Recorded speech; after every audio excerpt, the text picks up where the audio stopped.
1992 is in the books here at Regeneration X, the 90s. We are moving into 1993. My name is Daniel.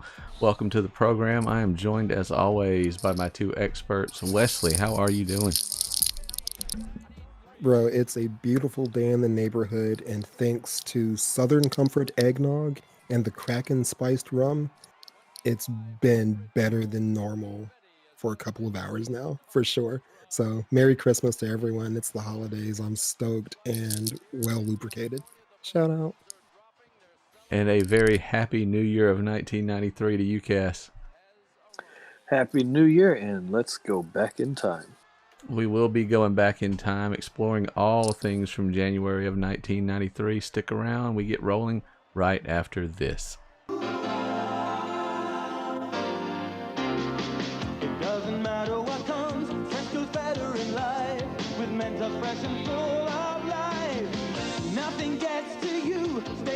Staying cool with Mentos fresh and full of life. Fresh goes better. Mentos freshness. Fresh goes better with Mentos fresh and full of life. Mentos, the fresh maker. Regeneration X, the 90s. This is Daniel, joined by Cass and Wesley. We are taking a look at the events of January 1993. We're going to kick it off. This is a sports-heavy events episode today, guys, so I think you'll like this. Kicking things off with the 1993 Orange Bowl, where Florida State will play Nebraska. What's the boy from Nebraska? Frazier? Is that his name? Yeah, Kevin Frazier, the quarterback. Is that his first name, Kevin? I thought it was Wesley. Why do I think it was Wesley Frazier? Where's that name from? Am I making that up? Yeah, you made that one. Okay. But you don't think that it was Kevin. So what is it? I don't know. I know that guy's name. Mr. Bowden. Charlie, is this the Charlie Ward? Oh, this might be the Ward. Tommy Frazier. Tommy Frazier. Oh, Kevin Frazier's like Entertainment Tonight or something, isn't he? Wesley Frazier's probably some actor too. So I don't know. I definitely don't know who Wesley Frazier is, and I'm pretty good at keeping up with my namesakes. Yeah. Not really. There's a decent amount of Wesleys, so there's several that sneak by, I'm sure. Wesley Frazier is a runner, a track runner. So there you go. Yeah. All right. Anyway, was that who you were thinking of? Nope, not at all. That's just the first Google search result. Absolutely, this person exists. Nice call out on me. I needed some person to exist when I Googled this. So thanks. Florida State is going to beat Nebraska in this game 27-14. But this is not for the championship. Up next, we have the championship, which is going to be, you guessed this one, a year too early, last January, if you recall. Alabama, Miami. Yeah, that's right. About to stomp a mud hole in those bums. Yeah, they do. Number 2 Alabama beats number 1 Miami 34-13.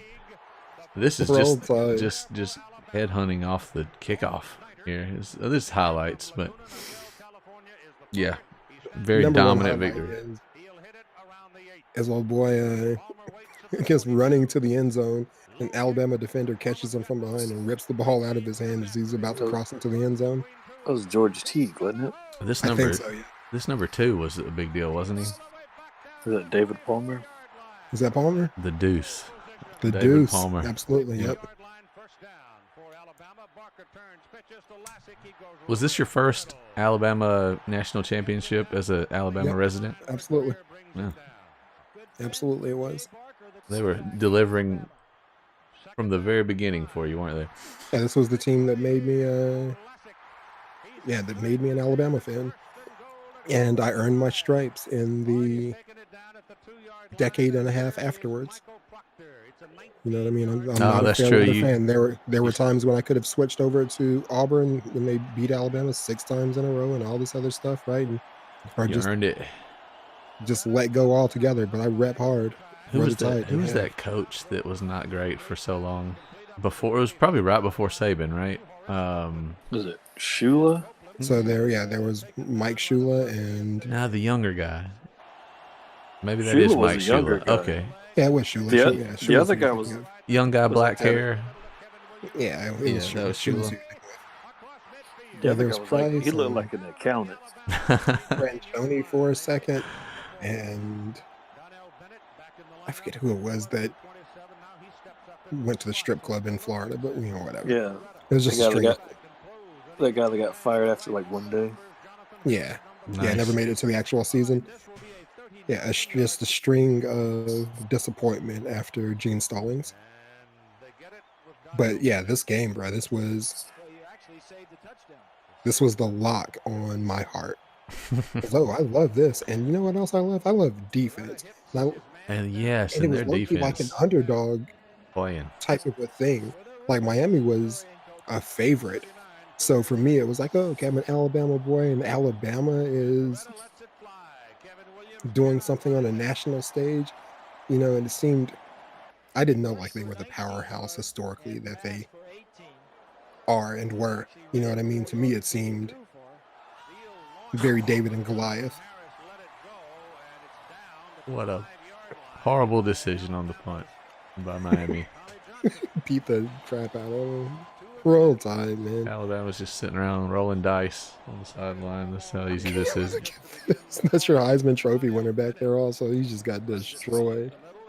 His career was over after this game. Jay Barker was a finalist, wasn't he? This I think is, Jay Barker finished like 3 or 4. This is like that meme with Alabama, and I'm about to ruin this man's whole career. Was he? I can't remember. Oh, which one was that? I didn't see that, Draco. Oh, just in general, like this guy never really panned out. Oh, right, yeah, absolutely. Absolutely. Who's that? Toretta? Yeah, so Yeah. Oh, young Rich Eisen is leading us into this next one. This is a game that happened in the wild card round of the NFL playoffs. Buffalo of course, Bills. Buffalo wins. Yeah, Buffalo versus Houston Oilers. This game is known as the comeback. The largest comeback deficit. Now, this was at the time. I cannot say for sure has this been beaten since, although it's somewhat unlikely. Patriots in that Super Bowl against Atlanta with one heck of a comeback. That's close. Yeah. One heck of a So, comeback. but Buffalo. Run the ball 3 times and Atlanta wins. That's all you have to do. It That ain't Belichick Falcons. magic. He makes them do things. Talk to Seattle about running the ball. This is how the Patriots Belichick magic. win. I don't Super want Bowl. San Francisco to do good just because he lost the Super Bowl for us, for the Falcons. Right. Oh, I think you're gonna. This is getting way ahead of ourselves into the year 2019, Yeah. but 2020. But So hard. we're gonna see the Ravens and the 49ers in the Super Bowl. This is my prediction right now. Anyway, this is Buffalo Bills coming back from a 32-point deficit against the Houston Oilers, 41-38 in overtime. The greatest comeback ever in pro football history. Warren Moon choked one away. Yeah, I'm gonna say he choked. Just Yeah, I the- don't blame- that's what the Houston/Tennessee Titans do, right? And Yeah, I guess. Buffalo What was. did he just do? Did he just throw that into the dirt? I'll never find that spot again. Buffalo was a solid team. Was it 4 or 3 or 4 Super Bowls in a row? Yeah, I think it was 4. lost them all, but they win. Lost them all. No, I'm sorry. Spoiler alert, people, for next. Sticking with sports here. Quick nod to Reggie Jackson, elected to the Hall of Mr. Fame in October. baseball. Yep, That's a joyful smile. just nothing but a absolutely stellar baseball player. He puts one into the crowd. So we've hit football, we've hit baseball. I've even got a little basketball. January is just a great time for sports, Football's at its height. Why is baseball? Well, baseball's got their Hall of Fame going on, and the basketball season's getting rolling. So we have Michael Jordan getting a game-high 35 points Chicago 120-95 over Milwaukee. Gives him exactly 20,000 points in the 620th game of his career. Second fastest to reach that milestone after Wilt Chamberlain. All right. Subsequently passed by LeBron and Kobe. I think so. Probably. Yeah, I don't have Or have Kobe, that LeBron. actual data. I would think that Kobe would probably have done that.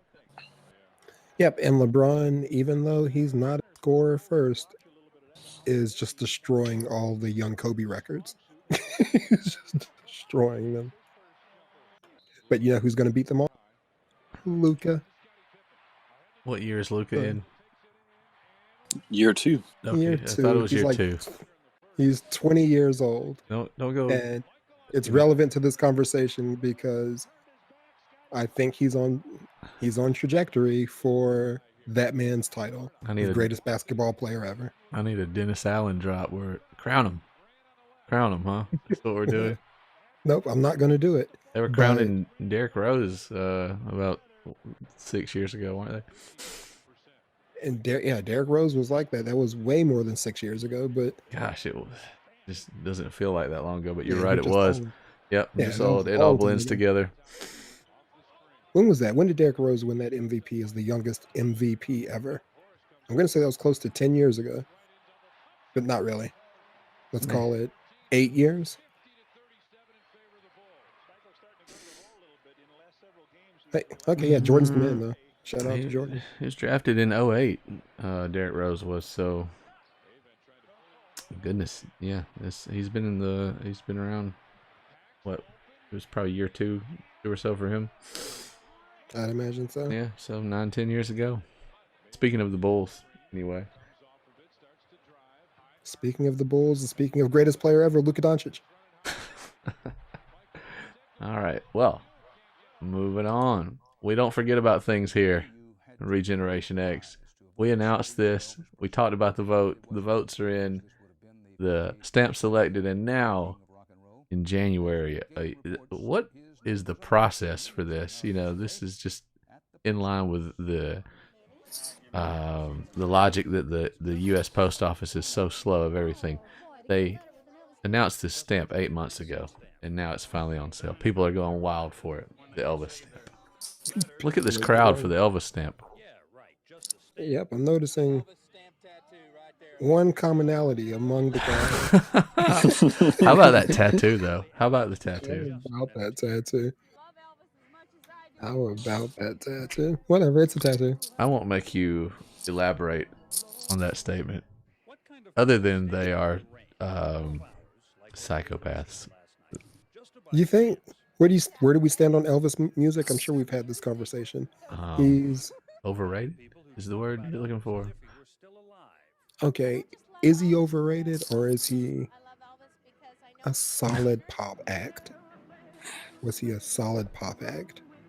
Or could he just not sing and he was just cool? Like, he just He was a thief.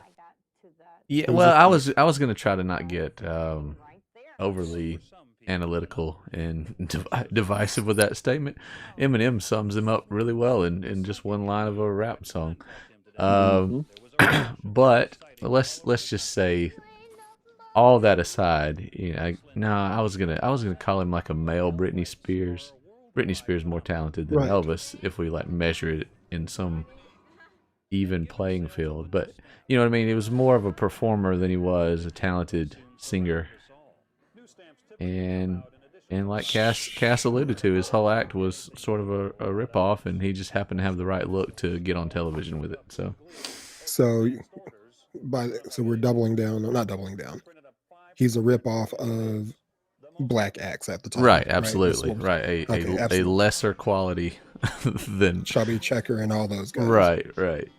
Okay. Probably nowhere near as talented in any facet, except maybe was a better actor, and definitely had the look that That's people fine. wanted to see on television. So That's okay. So yeah, I'm upset. I'm accepting of that. Like you got the pop look, and I don't know. I mean, I don't know. His movies I've watched before. They're no, not I don't think horrible. his movies are good or per se. I think it But are was. they bad? Yeah, probably Okay, fair right. enough. Okay, I don't know. I Maybe. don't know. Put one on right now and make it through. You Nah. couldn't you Yeah. couldn't tell my grandfather anything. He was Elvis's #1 fan. I would love to be able to have a no, I wouldn't. It would not. I'm lying, but an interesting conversation could be had with a huge fan that was from the era to say what was so compelling about this guy, because I feel like it's lost on us. So I know, I've heard there's like that some of his more argument too. soulful moments where I'm like, okay, he's all right. He has some songs that I like. You know what I mean? Yeah. So yeah, I don't dislike him. I've listened to a lot of Elvis, so Yeah, whatever. I can rock with Elvis. I Yeah. don't dislike him. Right, But right. is he like just like But some are you total- standing in line at midnight to get a stamp for Of him? course not. Okay. Of course not. Is there No. anybody that you stand in line at midnight for to get a stamp besides Jean-Claude Van Damme? To get a stamp? Yeah. I was just No. ruling out the only obvious answer. So if we What's the 2019 version of a stamp? what's the 2019 version of standing outside at midnight for something with the internet being what it is, you know? I guess- Chick-fil-A Have you ever grand done that opening? Have you ever done that for anything? No. Well, no. I mean, other than like showing up at midnight to get a video game release, but it wasn't like you had to wait or anything. You know what I mean? Like, and actually, I think I was, Okay. I was working in the field at the time. So, I mean, it Black Friday, maybe? I've never any done a Black Friday. Yeah, I've never. I can't Okay. think of anything. Yep, Because, yeah, I I've mean, never, people line up for that for hours before they open the door. they do, Yeah. but I don't. Yeah. I wouldn't. I would never. I see it and I say, absolutely not. That's insane. Absolutely not. If it's not there, then it wasn't meant to be. There's no way. Whatever. That's not a thing for me. So you're right, Daniel. The closest I wanted to say, without a doubt, yeah, I've never just lined up to buy something like that. Video games, Yeah. Halo specifically. I sat in lines for Halo 2 and Reach, maybe 2, 3 Reach. Those are the only ones left. Oh, people have done it for iPhones. Oh, they Oh have. my I gosh, thought yeah, about that isn't as I that was going something? through Yeah. the Rolodex of not that. iPhone was the first thing that popped into my head. Like, hell no, not for a phone. There's no way. For I a remember There's I some remember great when Windows commercials 90 that were knocking that. when Windows 95 came out and people were standing in line and rushing the counters for Windows 95. phone. Oh my God, what nerds. I'm gonna And I be don't so mean that in a negative productive. What is that? I've got to be the first one to make a spreadsheet. Are you kidding me? No, you couldn't really. Not I mean, Windows. what I mean, was- I guess that's Excel or Office, but you know what I Office. we mean. couldn't even make spreadsheets Whatever. in '95. I've got to be Probably, the I don't first know. one onto Windows. I Uh, guess. Cultures. Elvis culture. Shout out to the king. I'll drink to the king.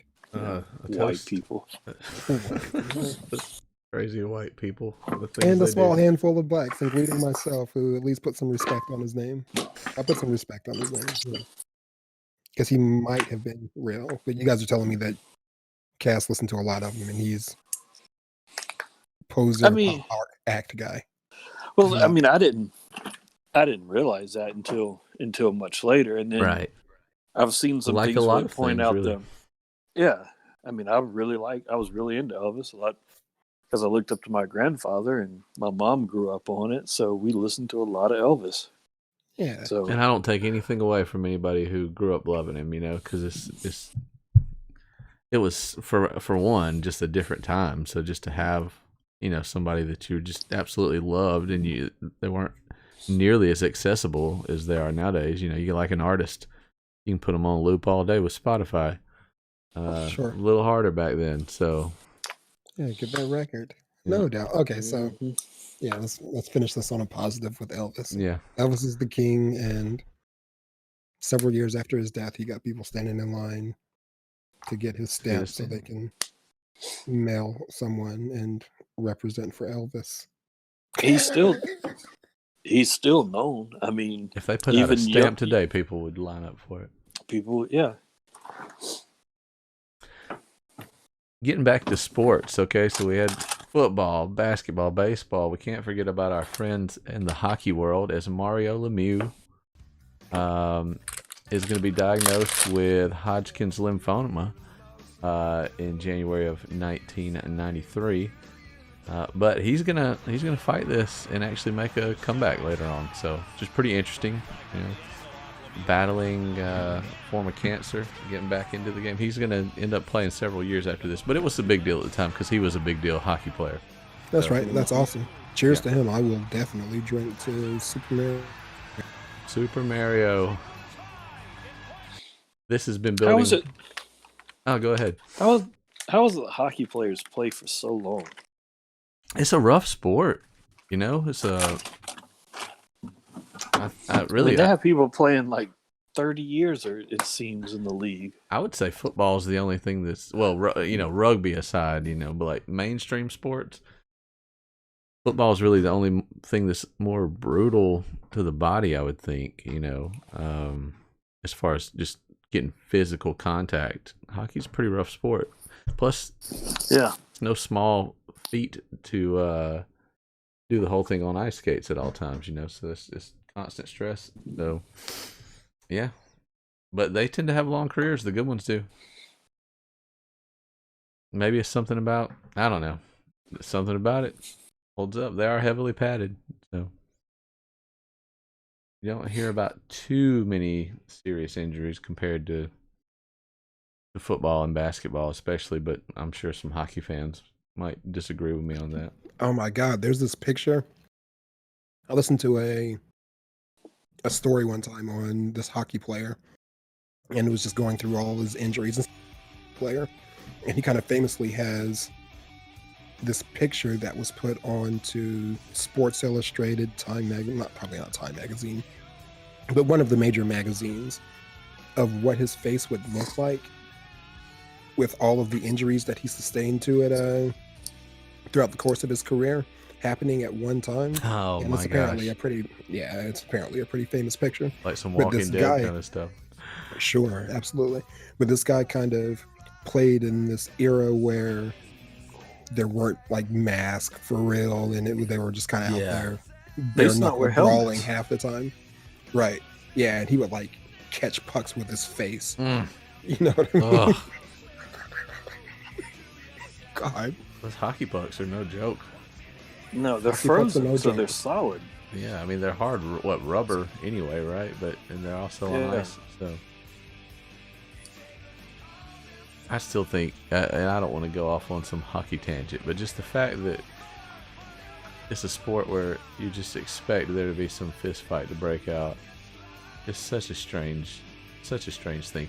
We have a local team here. What is it called? The Columbus River Dragons or something ridiculous. Cottonmouths. No, they're the No, the river. Cotton- The no. Cottonmouths are dead. The River Dragons are River dragons are alive. yeah.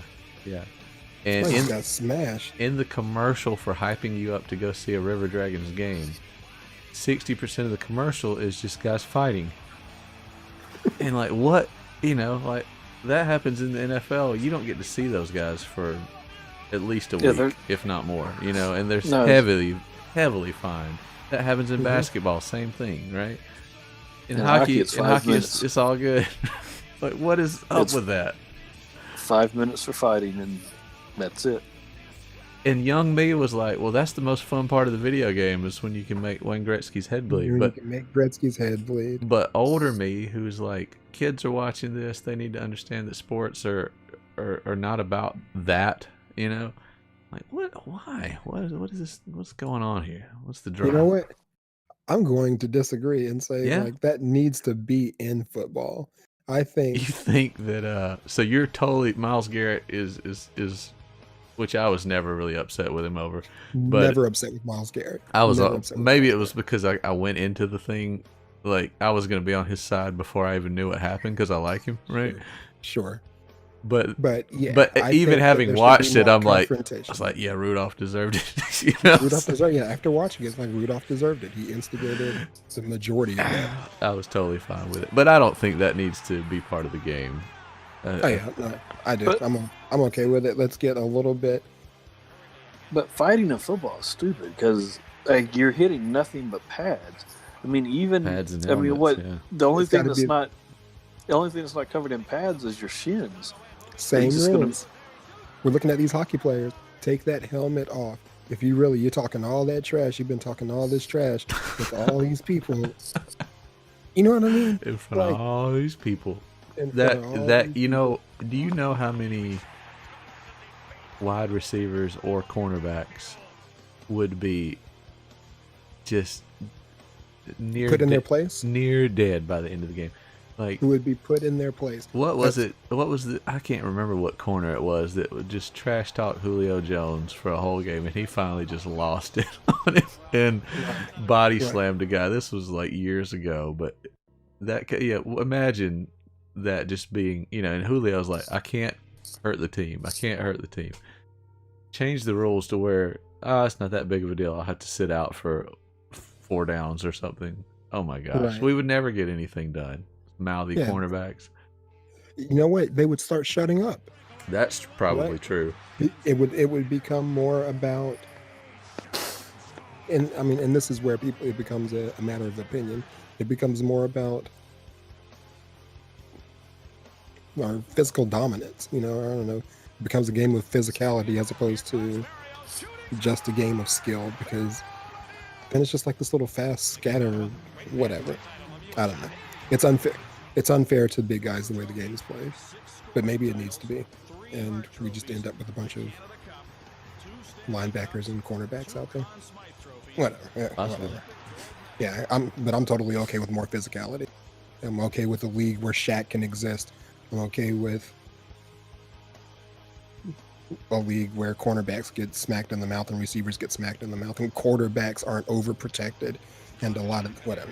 And when quarterbacks mouth off and try to start something, they get smacked in the head with They a get helmet. smacked.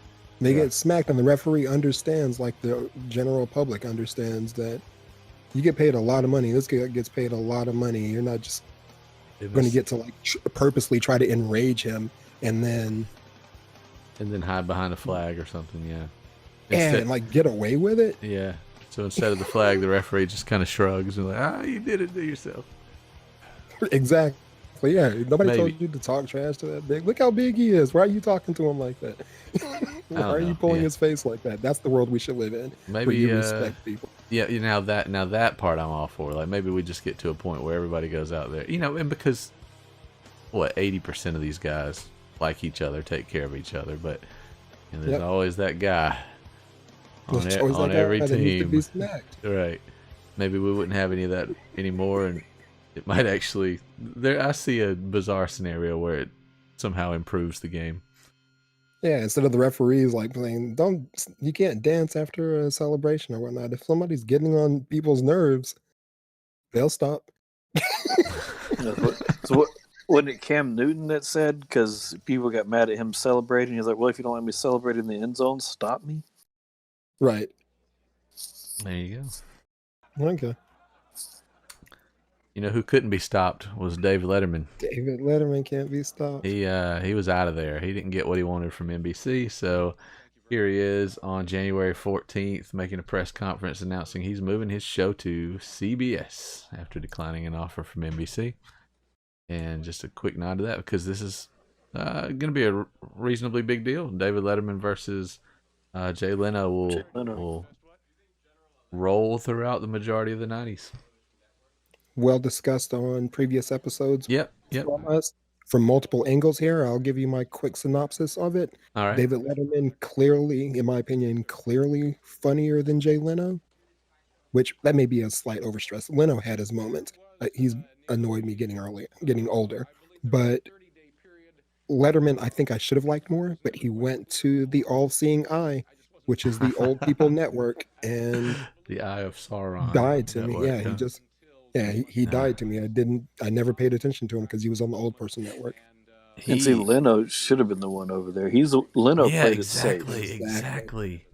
And Exactly. Letterman, he just seemed like he didn't give any F's, man. It was just Dave this is Letterman, my show. he was super. I don't know. I'm just sitting here realizing how important he was to me and how much of my the comedy I appreciate and just the general, wit about him was just did a lot for me. I'm a huge fan and was influenced, I think, in some ways by watching him at night growing up. Moving on. So let's see what we got next. January 18th is Martin Luther King Jr. holiday observed in all 50 states for the first time, which is, Welcome to the show, Arizona. so not something, we're not going to talk about every holiday every year, but this is the first time that all 50 states are like, okay, it's Martin Luther King Jr. Day. So I thought that was worth a nod to one of the greatest Americans in our long history. So Greatest people. yeah. Oh, people. Yeah, there you go. Did you guys ever watch another?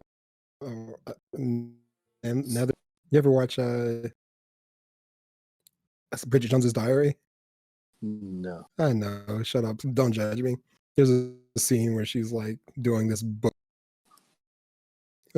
review, this book introduction to the world, and she can't think of the right things to say about this person, and she starts calling him like a good person. She says he's one of the best writers ever, or he's one of the best writers ever, and then sees this other writer in the artist, not necessarily better than this guy standing right here, who's also a good author. And then she sees someone else saying, you're also a good author, and this person over here, he's also a good author. So welcome to the introduction of this book written by one of the top 10 authors. Whatever. It's funny. It's funny. Martin Luther King, one of the best humans ever. One of the top 10 humans ever. According to the media. If aliens came and searched the planet, like looking at our library, he might make the list, right? I would, Like just according to media, legit according to media, Martin Luther King makes the top 25. Right. Absolutely. Yeah. And best humans ever. One of the top humans. This adulterer. According to our research. Which is also why I said top Americans, because, I don't know that Japan even knows who this guy is. But, so it's just, it's such a subjective term when we say top humans ever. Absolutely. Where's the line? We all have our sins, but you know who cheers to the king. And in 1993, what a lot of people thought was a top human was Bill Clinton getting inaugurated. They thought it at the time. I think history would tell us, maybe a slightly different story. He's guilty of the same things as Martin Luther King. That's right. So, but did he accomplish the same amount of things as Martin Luther King? Yep. Man, you want to look? I'm just trying to gloss over some history. And now we're like getting so you want to get deep because now I want to bring Bill Cosby into this.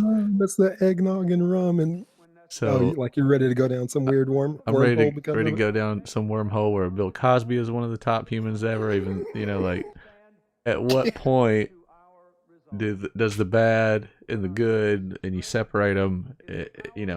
How are we judging these things? So nobody's perfect except for Jean-Claude Van Jesus. Damme. Oh, I was thinking a different J name. A different JC. Yeah.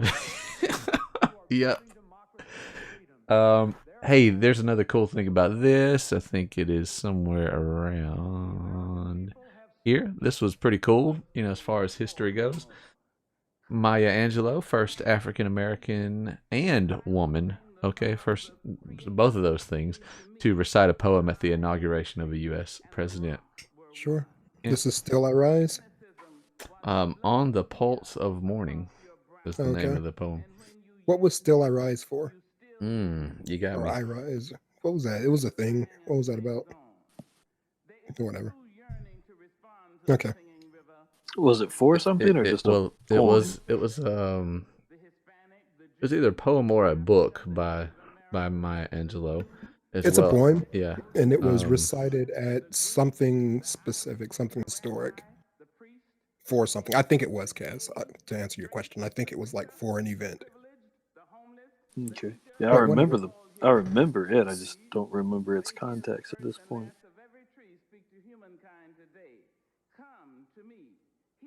Yeah. All right. I was trying to find it out real quick. I just couldn't get any like specific event where it was used at. All right, getting into the entertainment field here. Al Pacino wins Best Actor for the motion picture Scent of a Woman. Scent of a Woman does well at the Golden Globes. Have you guys watched it yet? You guys have homework? No, we still haven't done our homework when we talked about it an episode or two ago. So just thought I would give a nod there to him winning that. Great movie. Look at Al looking kind of young and I ready know, to right? sleep with multiple Hollywood starlets. Well, he's obviously got all the skills. We just saw that in the trailer for Scent of a Woman. So, Absolutely. Yeah. Cheers to Al Pacino. I'll drink to him as well. Speaking of women, here's a woman that we're gonna. I don't know her smell, but this is Nancy Kerrigan. What does that mean? You know, I don't know her smell. Scent of a Woman. Scent of a Woman. Yeah, Gotcha. it's called a segue, Wesley. Nicely done. Yep, thank you. We're gonna put Eggnog, man. We're going to put a pin in this one. This is U.S. Figure Skating Championships 1993. It is going to be won by Nancy Kerrigan. Let's just put a pin in this because she's going to get really interesting a little later. This gets good.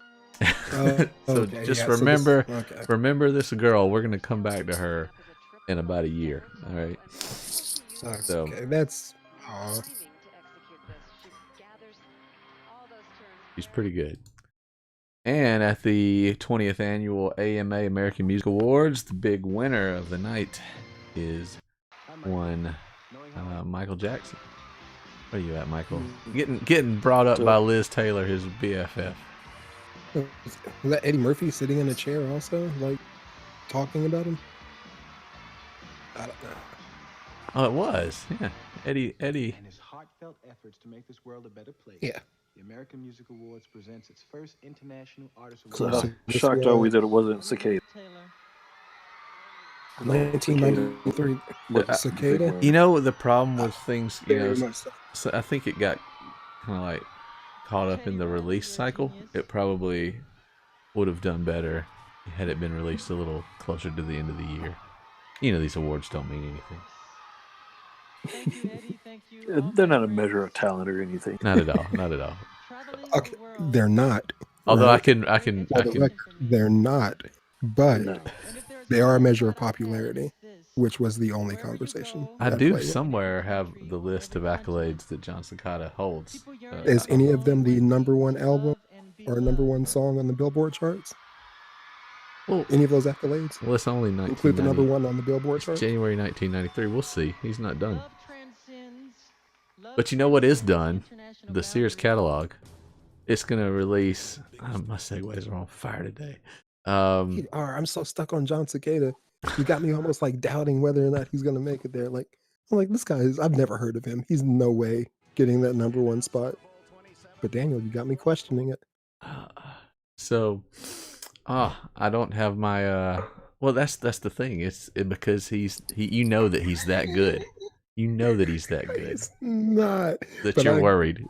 I love that you're so discombobulated right now. You're like, oh wait, I want to talk about John Cicada, but here's a football stadium, and where else are we looking? So we're talking about the Sears catalog after my stellar Sears segue catalog, that got shattered by a John Cicada argument, and I don't even have my footage of the Sears catalog anymore. That's sad. It was going to be a lady looking through the toy and video game section of a Sears catalog, which I'm sure we did at some point. I know I enjoyed looking at the catalog when I was young, picking out toys that other kids could get. So top 3 sections of the the Sears catalog and the JCPenney's catalog mixed up. Is that the JCPenney's have one also? Do you want me to? So you what you want is the honest answer, right? So acknowledgement of You don't have to say anything. Okay, so I know where you're going with this. But Top there's 3 the categories: obvious one. toys, Uh-huh. we could say video games and electronics, or just video games. But you know what I'm saying, right? So we'll say electronics host the video game category. Toys, electronics, and a certain clothing section. All right. That's the answer you're looking for, right? Men's sweaters, absolutely. Yeah. Mhm. As a 13-year-old boy with that catalog in my hand, Oh there was no. nothing more interesting than men's sweaters. When I found out that men's sweaters were in that catalog, Right? found myself, constantly flipping between the video games and the Really men's wanting a sweaters. sweater. And that's the funny part, right? So it's toys, essentially. Yeah.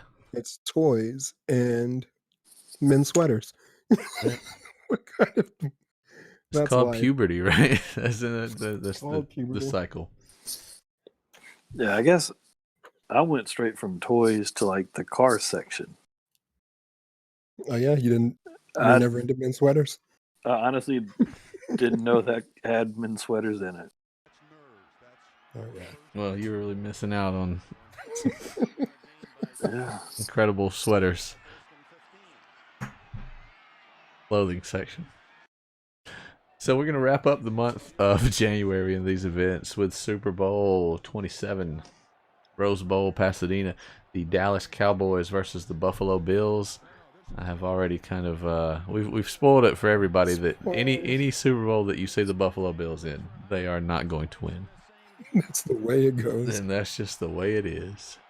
So yeah, your Cowboys are going to beat, but they're not even going to just beat the Buffalo Bills. They beat the Buffalo Bills 52-17.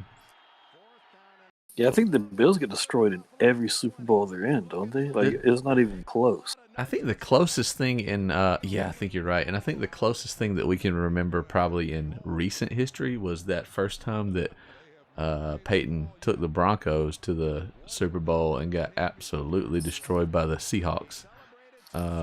It's the most recent example I can say of what a one-sided, disappointing Super Bowl.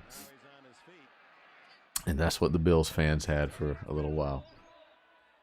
Yeah, that was horrible for Peyton. I Right. was it. Neither one of them were even, my team, and I'm like, please, Peyton, we got to score. We got to at least make this a respectable loss.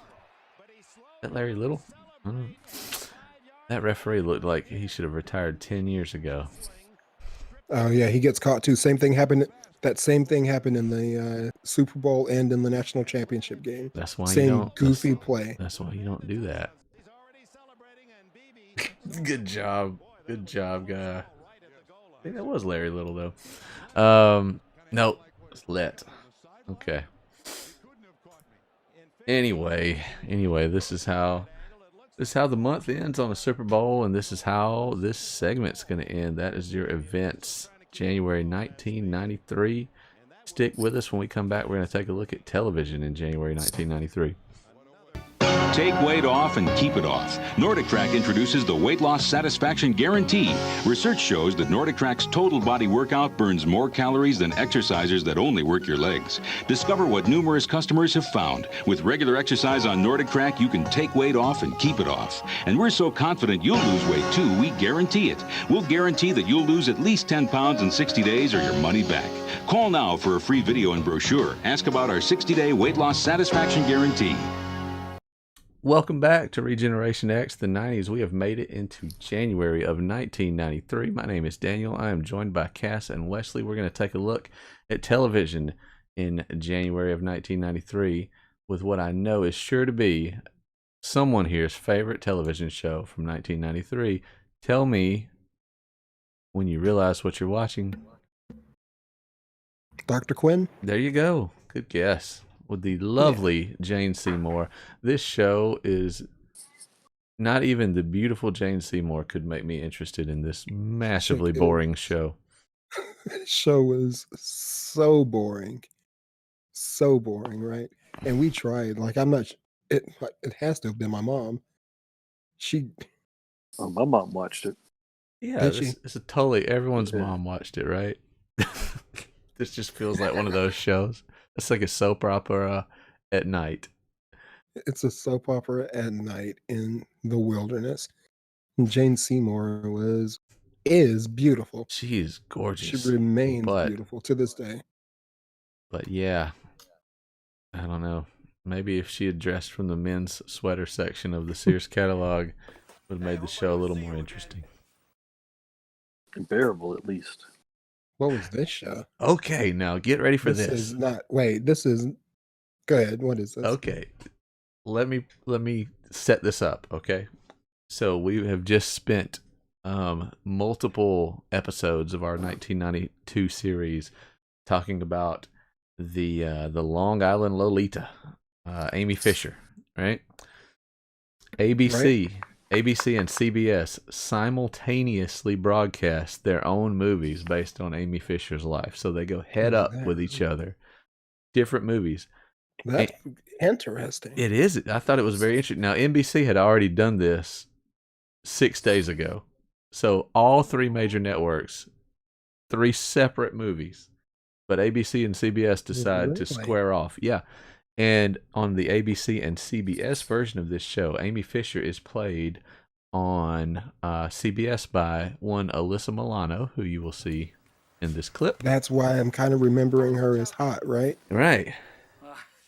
So a pretty big name, Alyssa Milano. I'm not saying she's a bigger or lesser name than who ABC is going to get to play their Amy Fisher, but they are both pretty big deals. So over on ABC, we have Drew Barrymore playing Amy Fisher.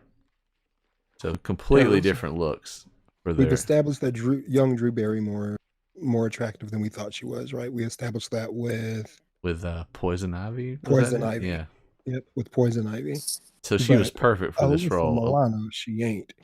Right. Right? But Alyssa Milano, she is not. this was probably a interesting role more for Alyssa Milano than Drew Barrymore, because Drew Barrymore had already done something similar where Alyssa Milano was just your friendly little girl on Who's the Boss not that long ago. Sure. Yeah, but interesting war of so Drew Barrymore is awesome, though. Just let me yeah, they are both get awesome. my last thought on her being negative. Yeah, Drew Barrymore is Both- awesome, and I've enjoyed her as an adult. Well, Absolutely, both beautiful, talented actresses. So this Alyssa was Milano is something else, though.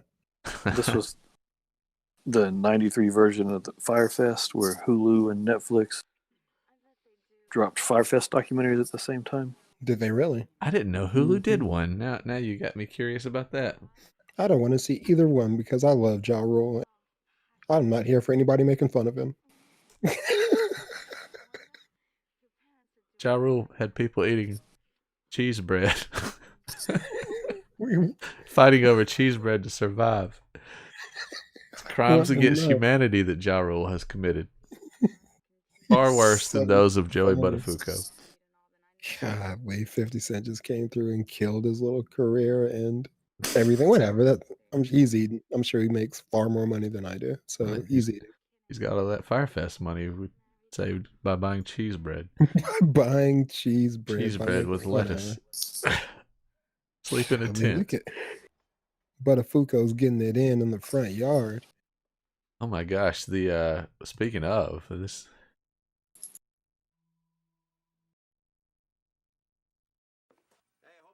What you got? just Alyssa Milano.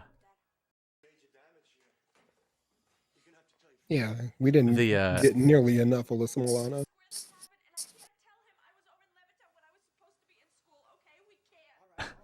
He's gonna comfort her. This is how they meet. Oh yeah? Yeah. What's he comforting her about? Oh, because she wrecked her car or something along those lines, and she needs it fixed. That she doesn't have any money? Actually, it is a really similar scenario to that, where Sure. Yeah, where it kind of goes that way, and she starts to tell him about how she really likes older guys, and manages to get some exchange services, so to speak. So, Yeah, no doubt. You need these brakes fixed, don't you? Well, I need this tube lubed. oh boy. Did I So get moving 'em? on. Did I get him? Did I get him, Cass? Did I get him? Got him. Yeah, I think we got him. Got him. So what else happened on January of 1993? As I'll skim through this because WWE does not play nice with us, but I will show the man, Ramon. the Razor. So the debut episode of Monday Night Raw from Madison Square Garden. No, I'm sorry, Grand Ballroom in Manhattan Center, Manhattan in New York City on the USA Network. Episode 1. Is that right? 1993. So yeah. Would Have go you- on to be quite a big deal for young to teenage to young adult Daniel, and still to this day I'm a wrestling fan. So a nod to the WWF Raw. Right on. And as we already talked about, the Super Bowl happened on January 31st. Any guesses on who the halftime performer was? It was Super Bowl 93. Yep. Let's go with Boys to Men. Michael Jackson, Madonna, or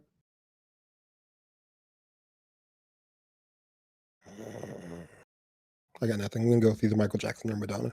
Oh, all solid Maybe guesses. And Prince is a solid guess too. So, in what would be the very first time the Super Bowl had a solo halftime performer, you have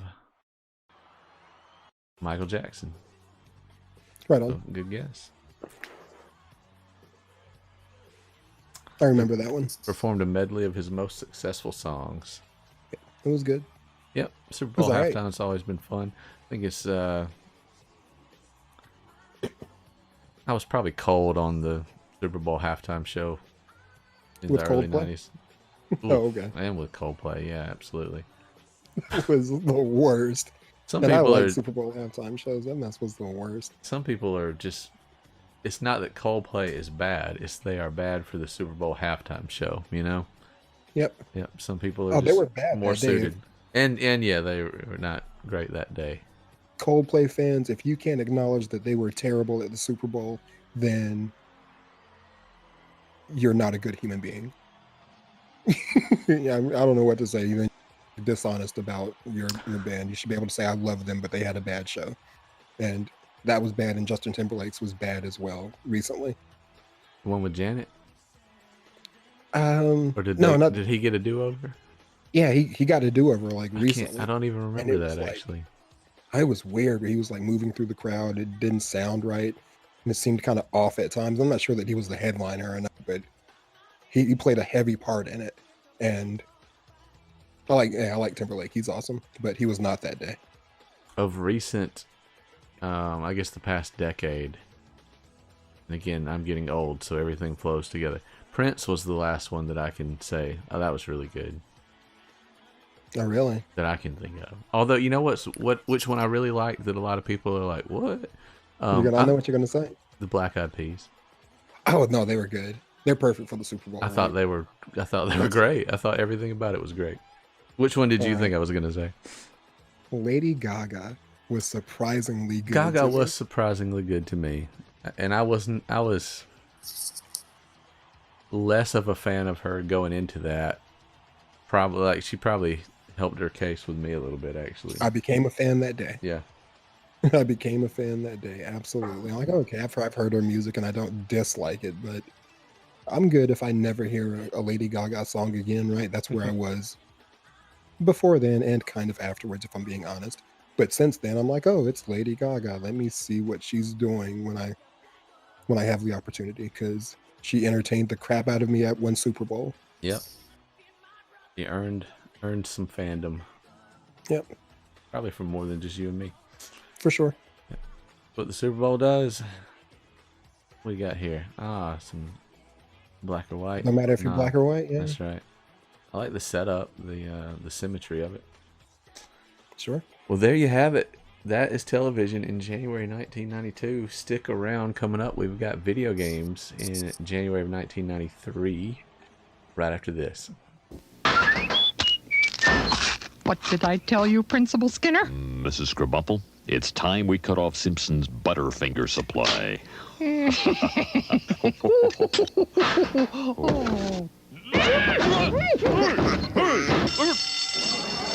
It's showtime! Get a crispity, crunchity, peanut buttery burst in every bite of Butterfinger. Nobody better lay a finger on my Butterfinger. Regeneration X, the 90s, we are back. It is January 1993. My name is Daniel. I am joined by Cass and Wesley. We are checking out video games in 1993, starting out with a little Game Boy Action Bonk's Adventure.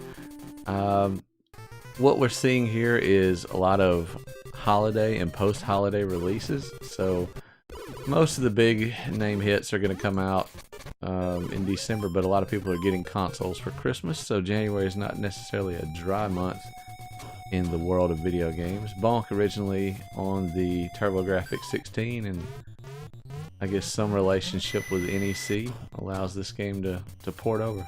Kind of a fun one, Mario style game. Yep, never played. Yep. Yeah. Not many people OG. Yeah, not many people had a TurboGrafx. You guys play this in the arcade? This comes out on Atari Lynx, but Played it on the 2600. there you go. And I remember it from the I played my arcade. fair share of Joust. Yeah. Yeah, I remember it from the arcade also, but not much in the arcade. It was more of a played at a friend's house. I had a couple of friends who had Ataris. I remember it from Ready Player One. Oh, very cool.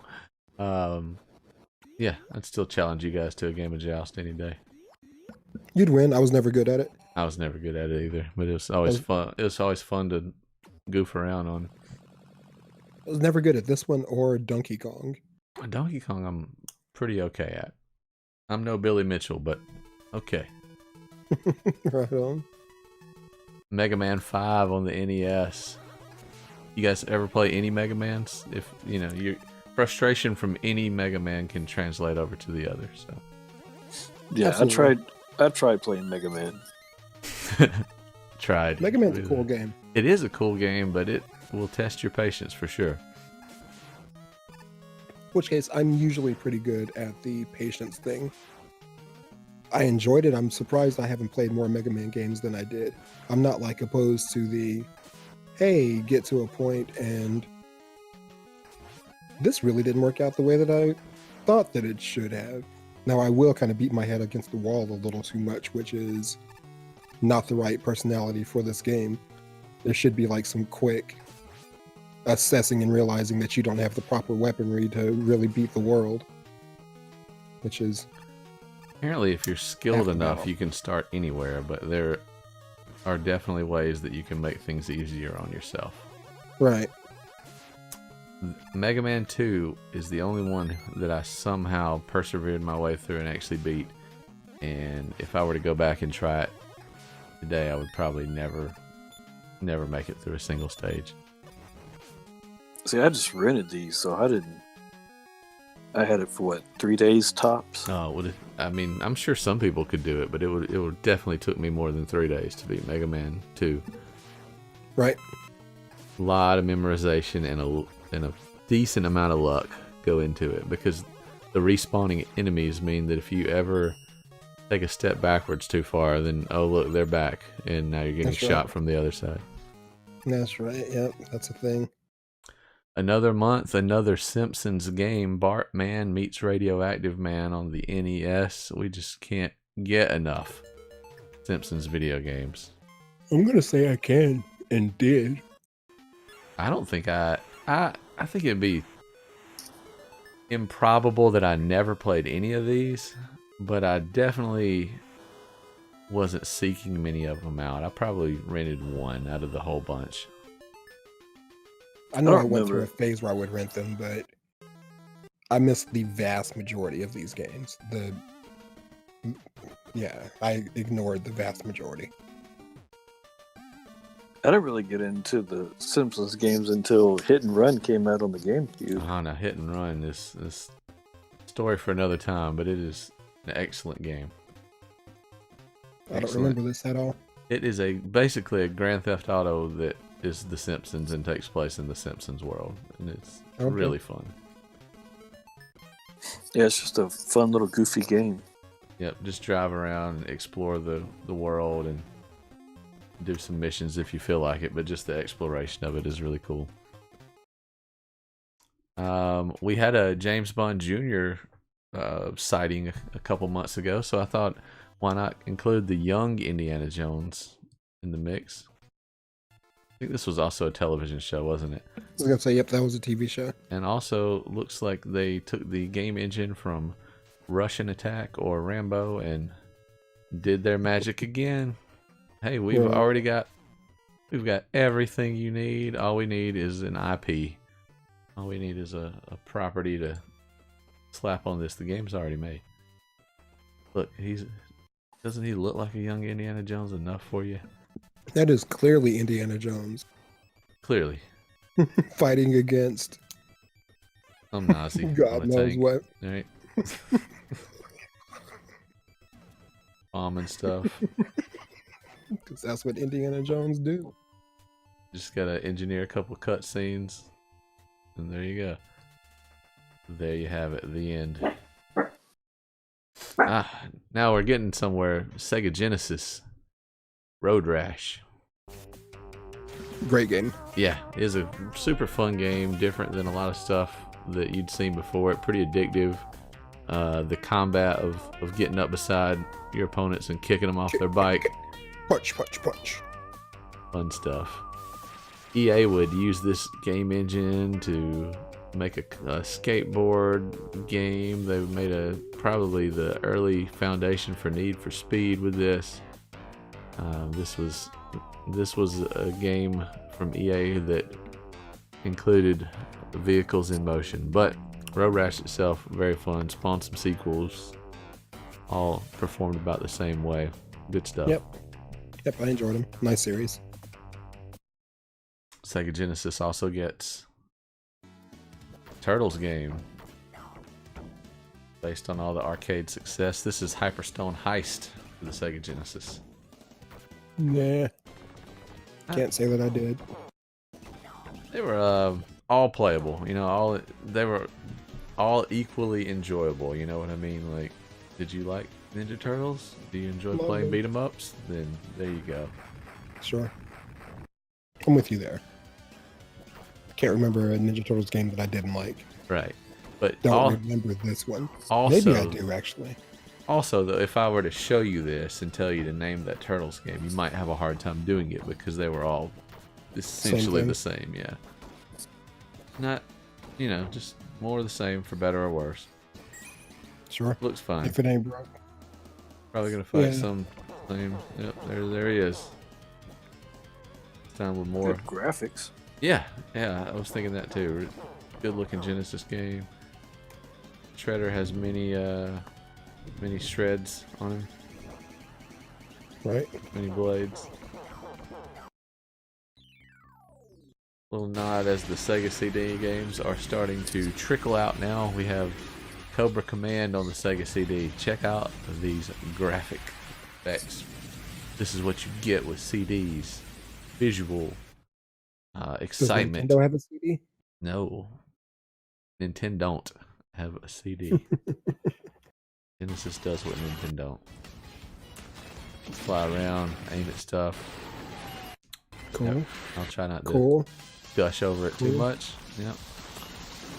Shoot helicopters. That's what this game's about. Also, now this game got perfect review scores from GamePro. This is a Sega CD game as well. It is called Wonder Dog. Oh, that is a giant dog. Wesley, that is a dog bone. What is that? That is a dog bone. That is not a dog bone, Daniel. That is not a dog bone. You that is know a it. dog bone, and you know it. Dog bone that hosts this dog. Mm-hmm. What is the story of this game? Well, I'm letting it unfold right before your very eyes, and then I'll show you a little bit of the gameplay. This is the boy finds a dog in a dog bone shaped spaceship. Wanders to the middle of nowhere with him, to throw sticks, apparently. Sure. And I guess the dog leaves him and never comes back. That's depressing. Oh no, the dog knocked the whole tree down because he's super strong. Anyway, at some point, Why is the dog looking like that? He just buried his bone. Oh, okay, here it comes. Here, this is the key plot twist. Do not bury your bone. The kid's dad's like, "Nah, man, you cannot have this dog." But I want to be with the human. Yes. So, yeah, for whatever reason, now he's got to go do Wonder Dog things, and that leads us to our gameplay. Wait, what? What's the dog's name? Wonder Dog. So the dog gets left by itself, and all of a sudden, unexplained gets magic? Becomes a cheerleader? Is the dog a cheerleader? Look, so okay, so yeah, he thinks that he's gonna get in the car with him. So here he is. He's moping away. Let's just see this thing through to see the premise here. Oh, now I've got an idea. I got an idea. What if I go back to my dog bone-shaped spaceship? Daniel. Not quite put my hand up to the thing the right way, but still get in. Right. Have a spaceship that looks like it's from Halo, yet is only the size of a dog bone on the outside.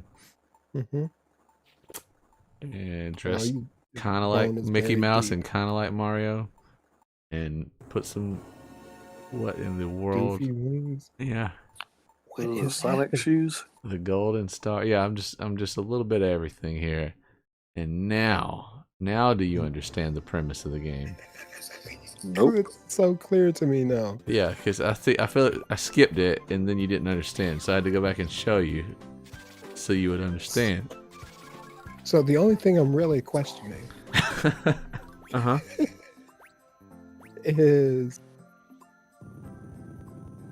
how is it that Sega CD failed? I've asked that all the time to myself. With stellar games like Wonder Dog. and this was the perfect game? This was a Sega CD? Yeah, it is a Sega CD game. It got straight 5 out of 5s in all categories from GamePro. I'm not making that up because I love the Sega CD so much. Yeah, whatever. I report the facts.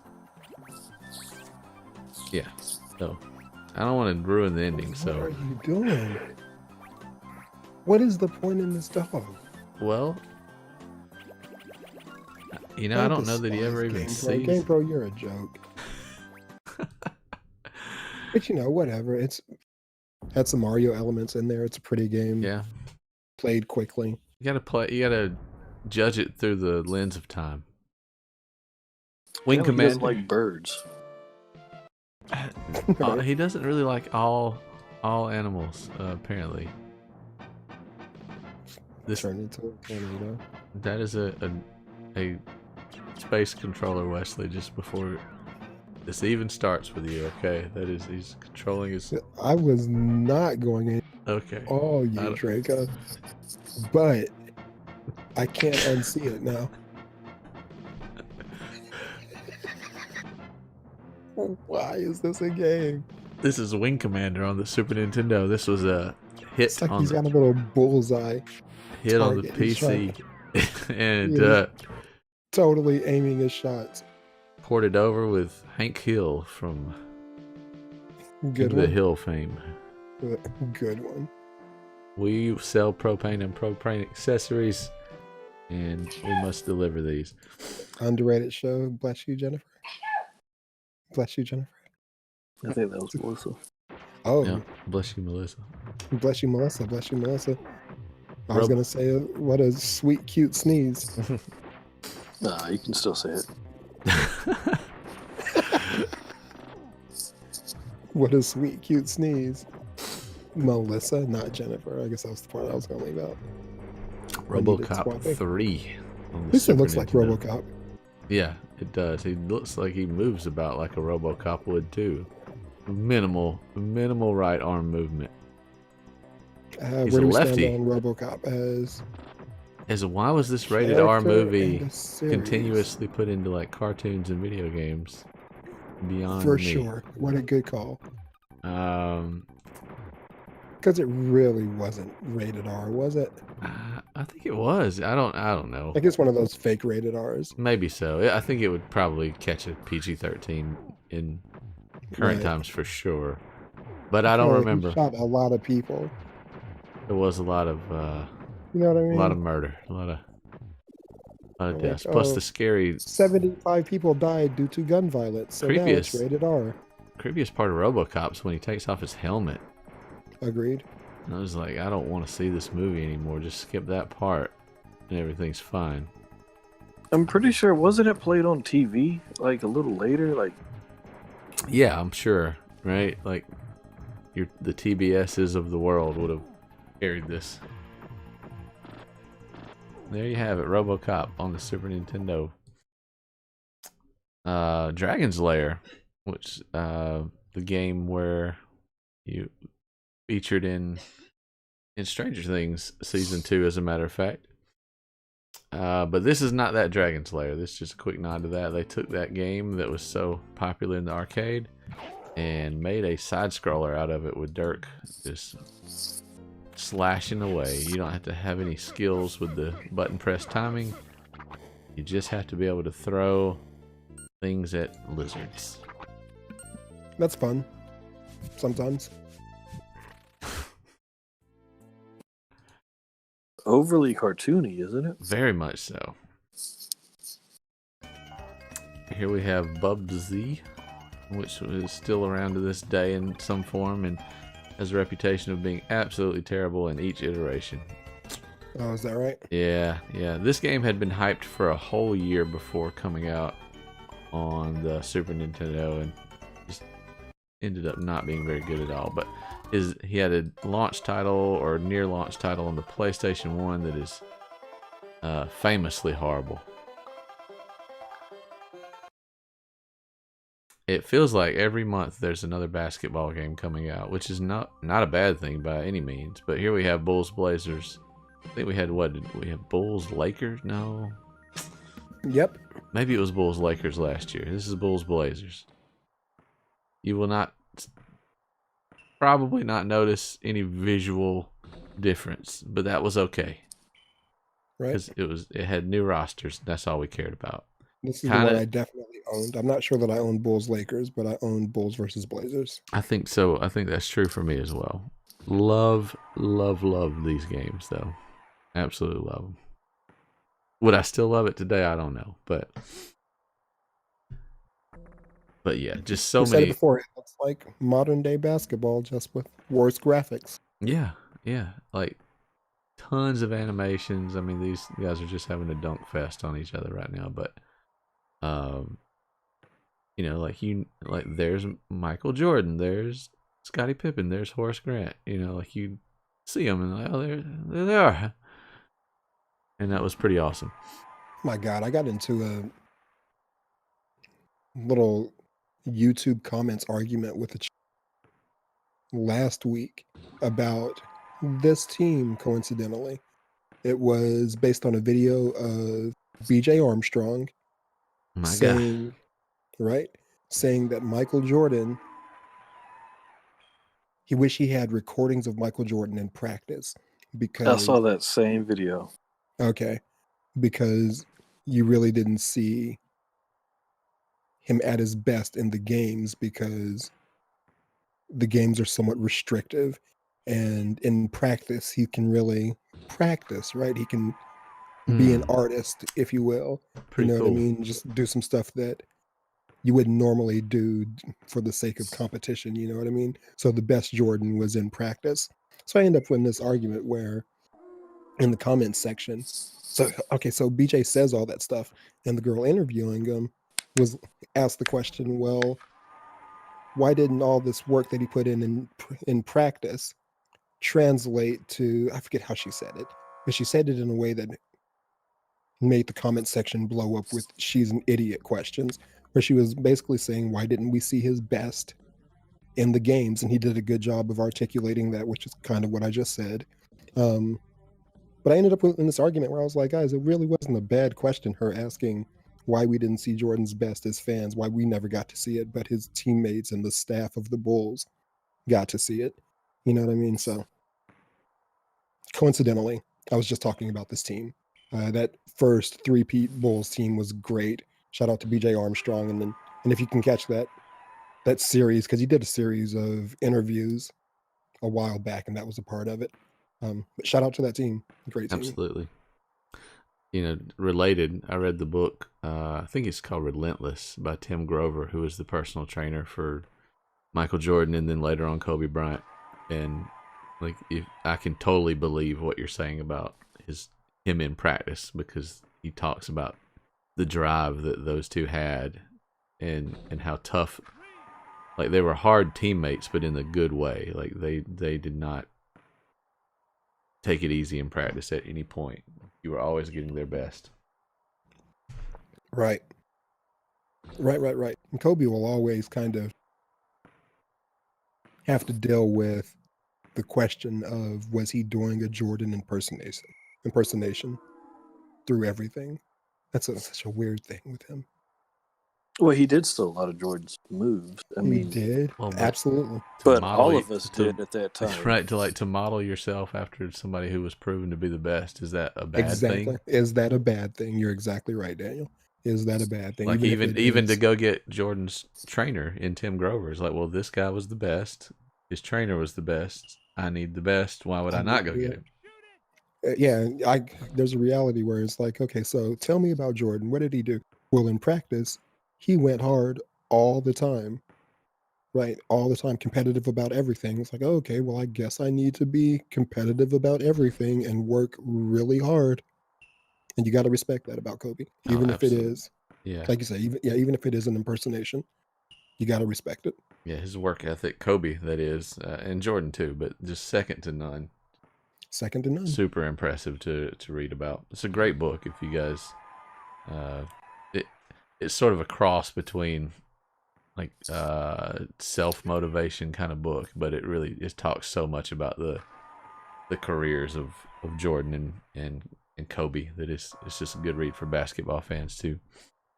I'm interested. Definitely interested. Cybernator on the Super Nintendo.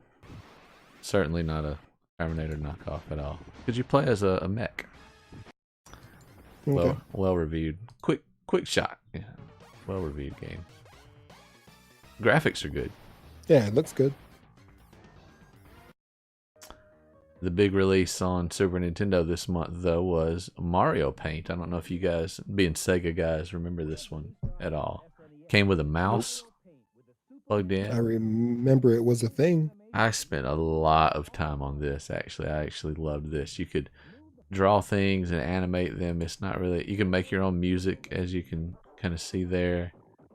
And yes, those were cat and pig sounds as he's going down there. But the most fun part was you could make these stamps, and you had like 9 frames of animation. So you could kind of make what you see there. And show it to absolutely no one, because it's not like you could save it, or unless you hooked it up to a VCR or something. Yeah. And closing out the month, we got a few arcade games. This is Bucky O'Hare in arcades. Kind of a side-scrolling shooter, but I thought this one... I don't remember it. The name sounds familiar, but it definitely had a really fun visual style. Yeah, it looks good. Name sounds familiar for sure. Yeah. And this one I do remember, Virtua Racing. This was going to be a big deal. It's from Sega, and just one of the early 3D racers, as you can see. Like what they were doing with 3D polygons and that kind of thing. It really led the way. This, and then what would a similar, assets and engine would make Virtua Fighter, which was really going to do a lot for the 3D fighting games. Is going to, as we were so stuck in Mortal Kombat and Street Fighter, Virtua Fighter is going to come around and say, hey, we can actually do this in the 3 dimensions and more than a left and right kind of thing. So, but this racing game was what kicked all that off. And you guys probably remember Battletoads. That's the big arcade game of the month. Of course, not the turtles. Not the turtles, like, right, exactly. Some people love them, and there's some people like me who they're like, is this just not the Ninja Turtles? Is that what we're... Who loves them? Weirdos. They, and yeah, some I mean, I don't... contrarians. Right, contrarians, there you go. Some people who just needed to be contrary and like something... Yeah. Well, I prefer Battletoads to Ninja Turtles. Like, do you? Yeah. Do you, Jacko? Stick around, we got movies coming up right after this. The Los Angeles Times calls it Die Hard on a Battleship.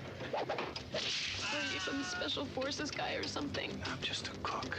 Steven Seagal, Under Siege, now on video cassette. And for more non-stop action, Passenger 57 is spectacular. Exciting. Snipes is sensational. You ever play roulette? On occasion. Always bet on black. Wesley Snipes, Passenger 57. Look for it on video cassette. Welcome back, Regeneration X, the 90s. We are exploring January 1993. My name is Daniel. I am joined by Cass and Wesley. It is time for a little movie trivia, bad movie reviews. Cass, take it away. All right, thanks for that introduction, Daniel. First off, we'll kick this off with a word from our sponsor, as we normally do. So, who doesn't enjoy a nice piece of sweet hard candy, or maybe a piece of yummy fruit-flavored bubblegum? Apparently not everyone does, which caused some weirdos to ruin candy for us all by creating Warheads. You've never heard of Warheads? Warheads are a sour candy that probably got most of its sales from friends double dog daring you to try. FYI, if you ever dared me to eat a Warhead, we are no friends. Seriously, who thought it was a good idea to make a piece of candy that makes you gag and puke?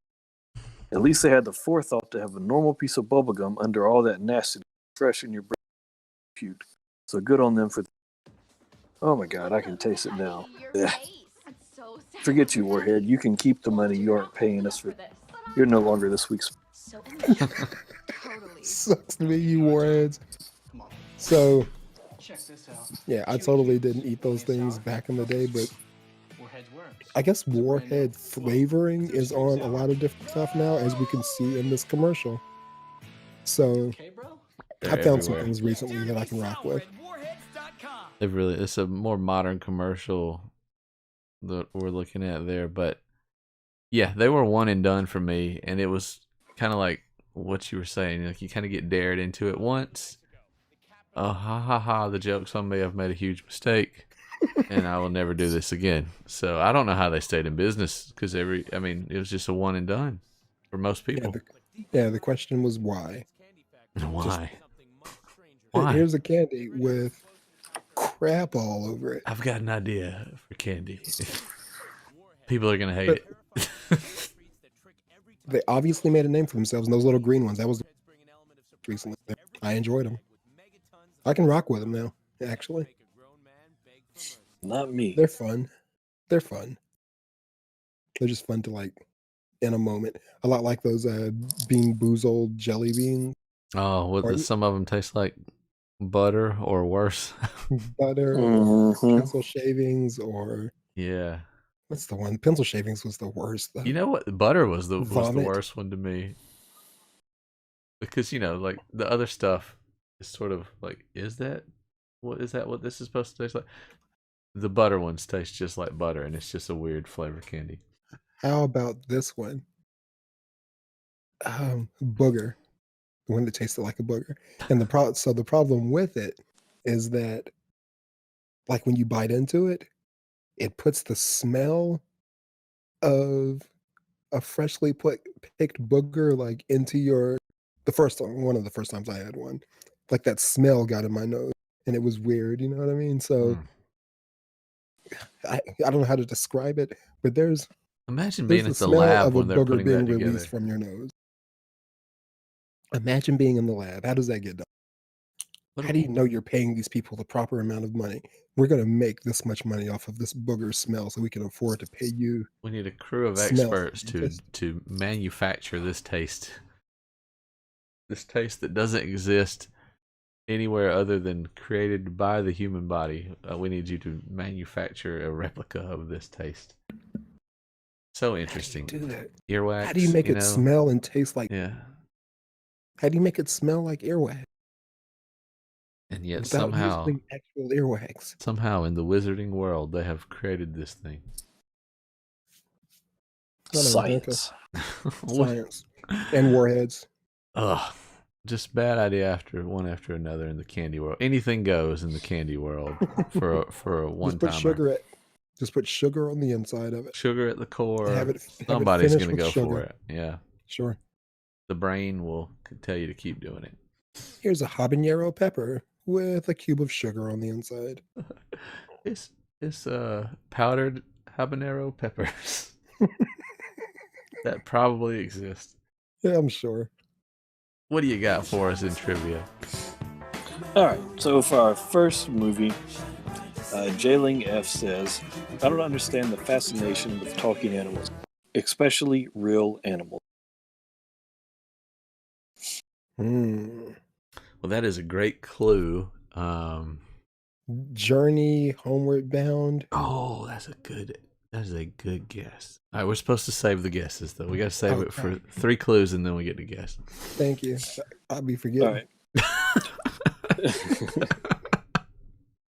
Juan C says, a journey that never ends for me watching this. Oh, it's looking a little more like yeah. Good. All right. And James R will round us off with, oh God, cats rule and dogs drool. Durr. That was a thing. You know, No, they don't. but what I appreciated about the movie, it was Wesley right? It's Homeward Bound, Incredible Journey. Homeward right? Bound, The Incredible Journey. Yep. So I think if I recall correctly, why it kind of worked is that they just communicated telepathically, like their mouths didn't move or anything like that. They just, you know what? Sure. Isn't that right? Like they just sort of. Yeah, it was before they had the technology to make animals' mouths. And for some reason, that was just like okay, you know what I mean? Like we just went with it. Like it's like the Garfield rule. Like Garfield never had a moving mouth or anything half the time. He just sort of thought out loud. And why does that work? Why do we feel like animals communicate telepathically? Interesting, huh? All right. I remember liking the movie. Yeah. Yeah, and I very believe much. this might actually be the first actual book that I ever read. It was a book? Is that right? What an intro. I didn't even know it was a book. Huh. I know I watched the movie multiple times. I remember liking it a lot. And I read this book I would have to say as a preteen. Got it at the Scholastic Book Fair in elementary school, and I think it was actually the first book I actually sat down and read. Yeah, I think a teacher read it. I want to say it was read to me at some point. All right, you guys ready for the second? Ready. Yep. All right. Skylar B says, I was just thinking about this movie. The best part in the whole film is when they turn a corner while driving and the backseat is full of ninjas and they freak out and try to lose them. So they take a couple of sharp turns around town, and then the next time we see inside the car, the ninjas are gone. Oh my They say, gosh. phew, lost them. And then the rest of the movie sucks again. I've got nothing, and that sounds ridiculous. Okay. All right. Kyrian F said, with such a talented cast, you'd expect more from it. I love the series this film was trying to spoof, but the film itself just sucks. The moment it spoofed Wayne's World was when I really lost it. Man, I mean, I know what genre we're in, obviously, but I'm still getting nothing here. All right. I think Barry L. is going to give you guys the clue you need. Spoof of buddy cop films is the focus of the stupid comedy that uses dumb sight gags and slapstick throughout, making this film feel tiresome at 80 minutes long. So my guess, do you have one, Wesley? Nope. Okay, is it one of the Naked Gun movies? Gotta No. be, huh? No. Nope, it's not Naked Gun. That was my big push. It was like Naked Gun 33 1/3 or something. Ooh. No, everybody loved those movies. It just, but it just felt like the right kind of goofy humor for. It's for not one. another 48 hours. No. No, they weren't that dumb. No, yeah. They've sort of So, played so it it's something straight. dumb, right? It's something dumb. Gotcha. Do you want it? You want a quick hint? Sure. What you got? Stars Emilio Estevez and Samuel L. Jackson. Ooh, Oh, okay. Lord. So What was that? Emilio had me, and then Samuel lost me. Man, it's cool. They had a movie together. This is young Samuel. Well, young movie timeline 43. Samuel, right? This is pre Die Hard with a Vengeance.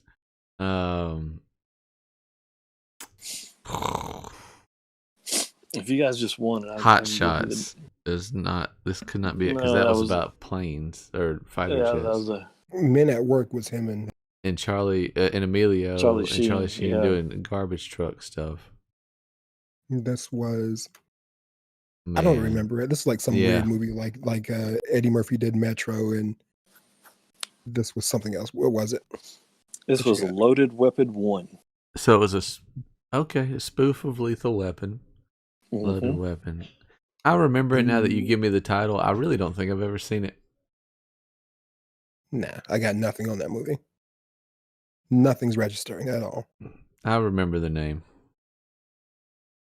It is. Okay. There's a possibility that I've seen it, but I certainly don't remember it. All right. I think I've seen it once.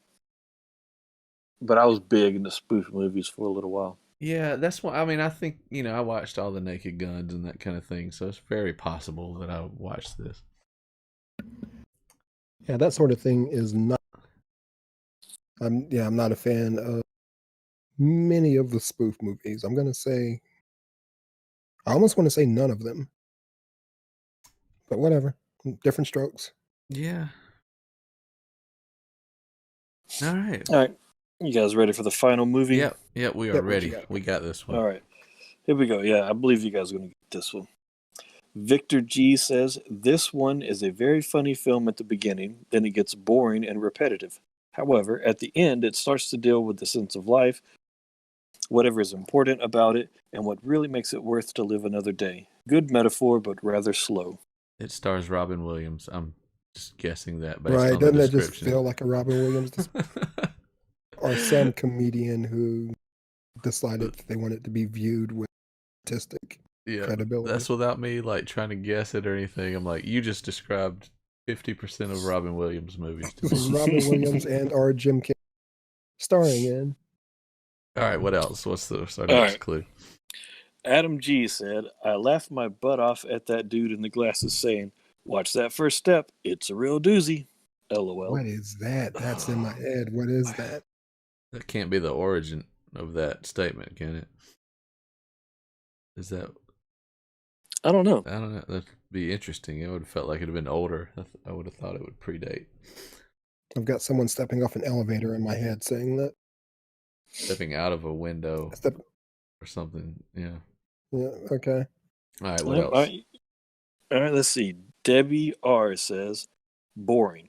All I can say is doing something different might make a difference. Groundhog Day.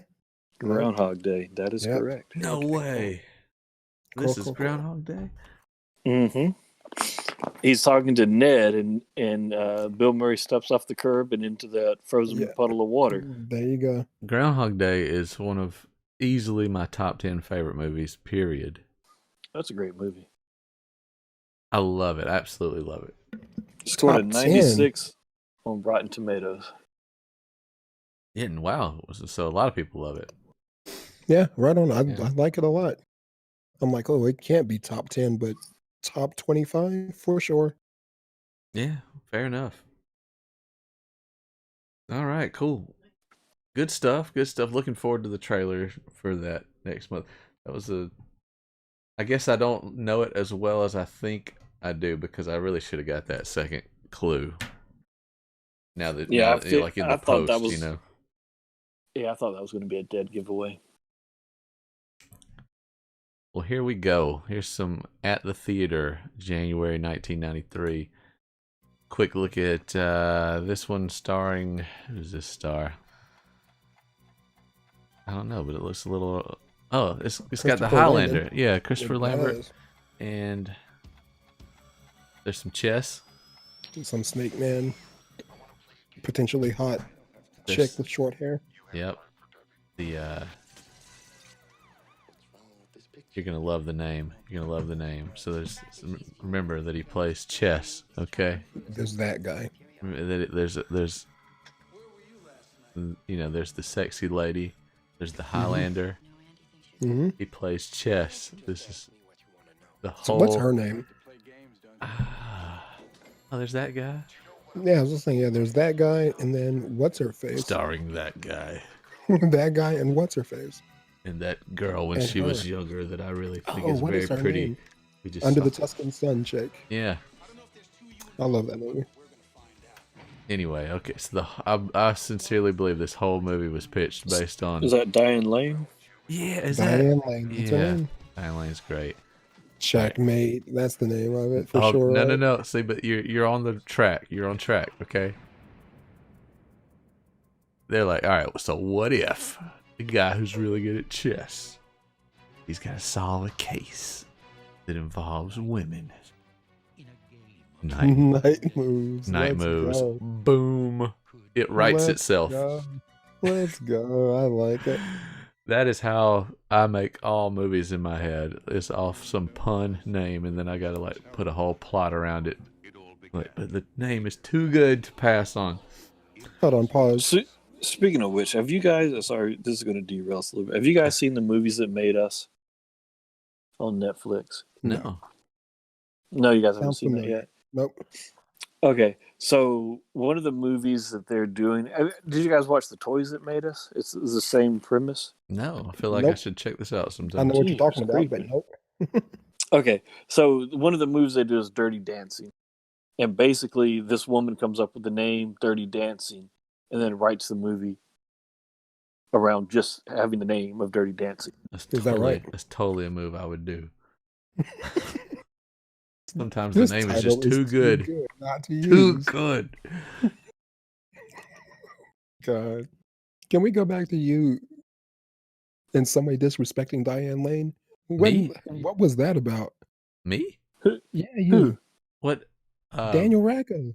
I'm pretty sure you, in some way, begrudged her name. Is that a word? How? Begrudged? This Begrudged? Besmirched? begrudged her name. Besmirched her name. What? yeah. What did I say about her? I don't know. Something other than that she's beautiful and a national treasure.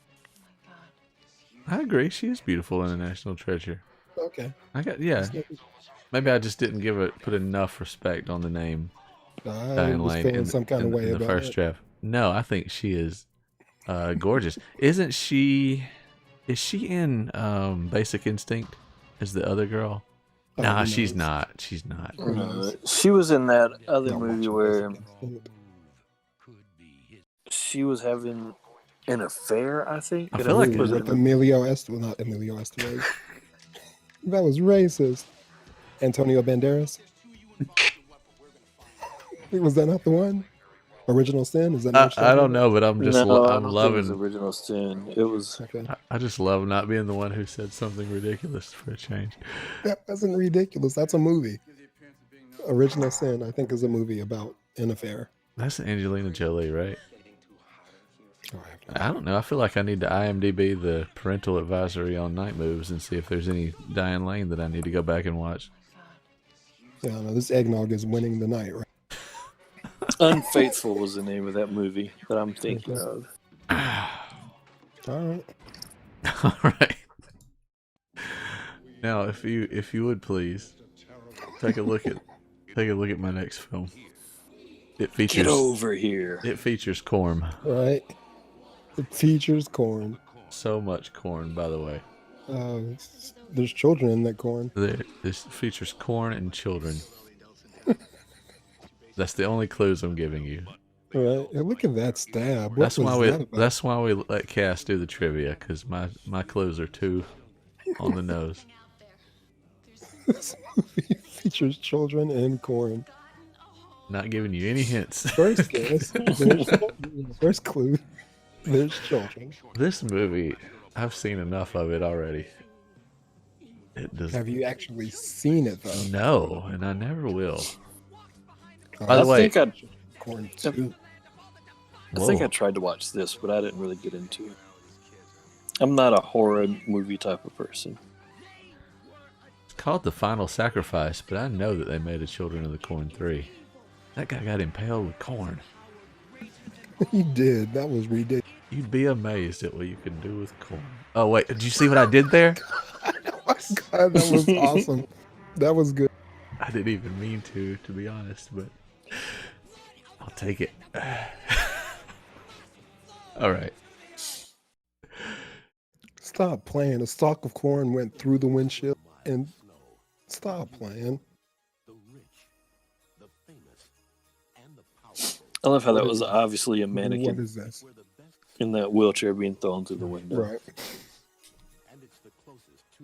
Well, Aspen Extreme. Very good. Very good. I've never seen this. Is that Michael Keaton? No. Just looks like him pretending to be Batman or something. That's the name of this movie? The name of this movie is Batman, yes. No, the name of Aspen this... Extreme. Yeah, I thought you... Yeah, you guessed it correctly. I was thinking snow bunnies. We see some snow bunnies, but yeah, this is Aspen Extreme. Don't know much about it, except it has snow and bikini girls, which a couple of my favorite things in this world. Yeah, whatever. It's a yuppie movie. Is it? Yeah, I've never been skiing. Somehow he's gonna win the skiing contest at the end of the movie. Exactly. Win the girl's heart. Isn't that probably like so can't accurate? Stop at the finish line, skates down the middle of the street. Yeah. Now this one, I gotta for catch you. a train. The luck of the Irish. Leprechaun. That's right. We talked about this on the last episode. We did. Part of our trivia. And you guys said you hadn't seen it. We haven't seen it, so I haven't seen it. And you're terrorist, clearly. How have you never seen? How did you not go to the theater and see this with me at least one of the multiple times that I saw?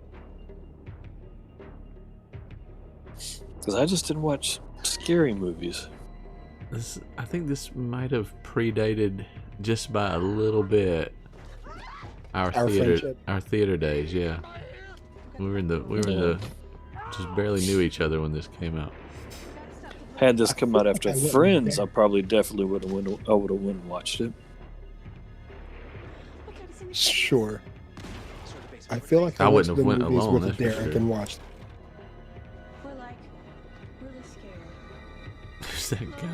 Didn't we say this was Jennifer Aniston's debut? I think this is if this isn't her debut, this is definitely real close. Where did we stand on Jennifer Aniston? She somehow has one of those unique abilities to get more attractive as the years go on. Right. Is that right? Yeah, she's to me. Yeah. Yeah, she is. Yeah, top notch. Yeah, stunning. A nose job will do that for you, right? I don't know. I mean, whatever. Her nose works for me, and all the rest of it too. So. Well, it's like a new nose now, right? Maybe. Yeah, I think like you look at her in that movie and it's like, oh, that's not the nose that I know. That's a different nose. We're just full of puns tonight. But whatever, she is pretty. She continues to be pretty. I'm not sure where I stand on her as What's that movie? I have not even seen the movie. I've only seen the scene in it. Maybe you know what I'm talking about, Cass. Where she's... it's like these people are smuggling something into a different country. It's a comedy. And she goes pretending to be the mom or something. Yeah, We Are the Millers. We Are the Millers. Like, just Google Wesley, sometimes YouTube, in a private browser. Jennifer Aniston, We Are the Millers. And she does this, like, striptease. I've seen it. She's a stripper. Yeah, and I've seen it. You tell me that she doesn't look better now than she did in 1993. What I'll say is that She's It's just- continued to grow on me. If she did a striptease in The Leprechaun, I would have been probably just as turned on. But maybe not. I don't know. Fair enough. Maybe she needed her grown woman body. She's aged well. That's all I'm saying. She has aged well. There's no denying it.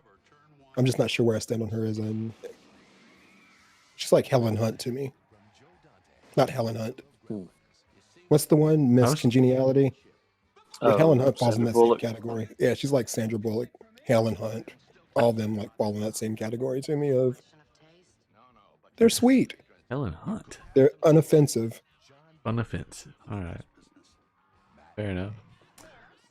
I don't remember this movie at all. This is Matinee with John Goodman. I remember that it was a thing. Never watched it, never will.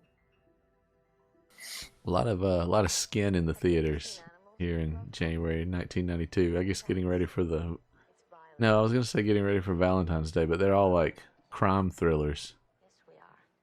So we spoke about this one last month as well. That's Madonna, Body of Evidence. Oh, yeah. There we go. Yeah. I was able to guess this with clues, even though I've never seen it. I didn't even know it existed until... Interesting trailer. There's like a dual thing going on here. It's the guy from Spider-Man. Green Goblin. The Green Goblin, the guy who always looks like a villain. The guy who looks like a villain.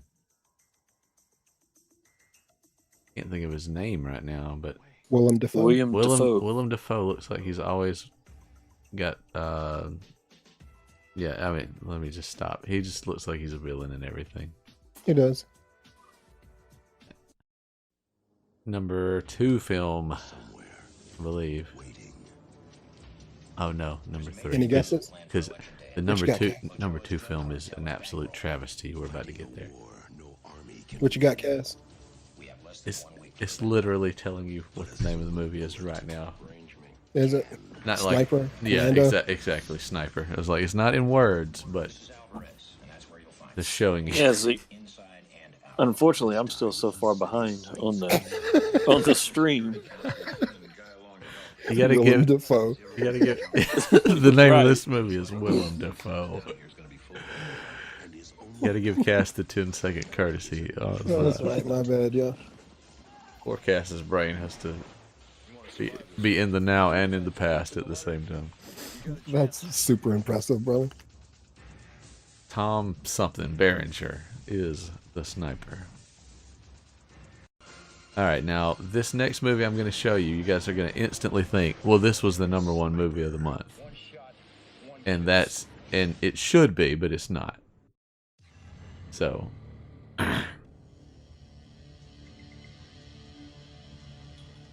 this is if I'm thinking about the right movie. No, I'm not thinking about the right movie. It's a different one that has one of the greatest lines ever in a movie, but this one's really good too. Oh my god. The man who can do no wrong is back. This? This isn't No Way Out. What's the name of this movie? That's close. You're close. Close. No Limits? Close. No, I'm going the wrong way. I mean, the word no is in the title. Right. Patricia Arquette. No backing down. You're describing all like the late night B movie knockoffs of this movie. like the Revengers. The Avenging Heroes. Right, that's it. It's like No Way Out. It's close. I think that might be a Steven Seagal movie, but I'm not gonna. What is the name of this movie? Don't tell me. I'm not gonna get offended. Even though I should. Is that Carrie Ellis? Is that the? No punches pulled. No refunds.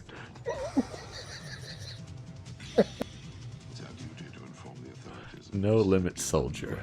Starring Jean-Claude Van Damme.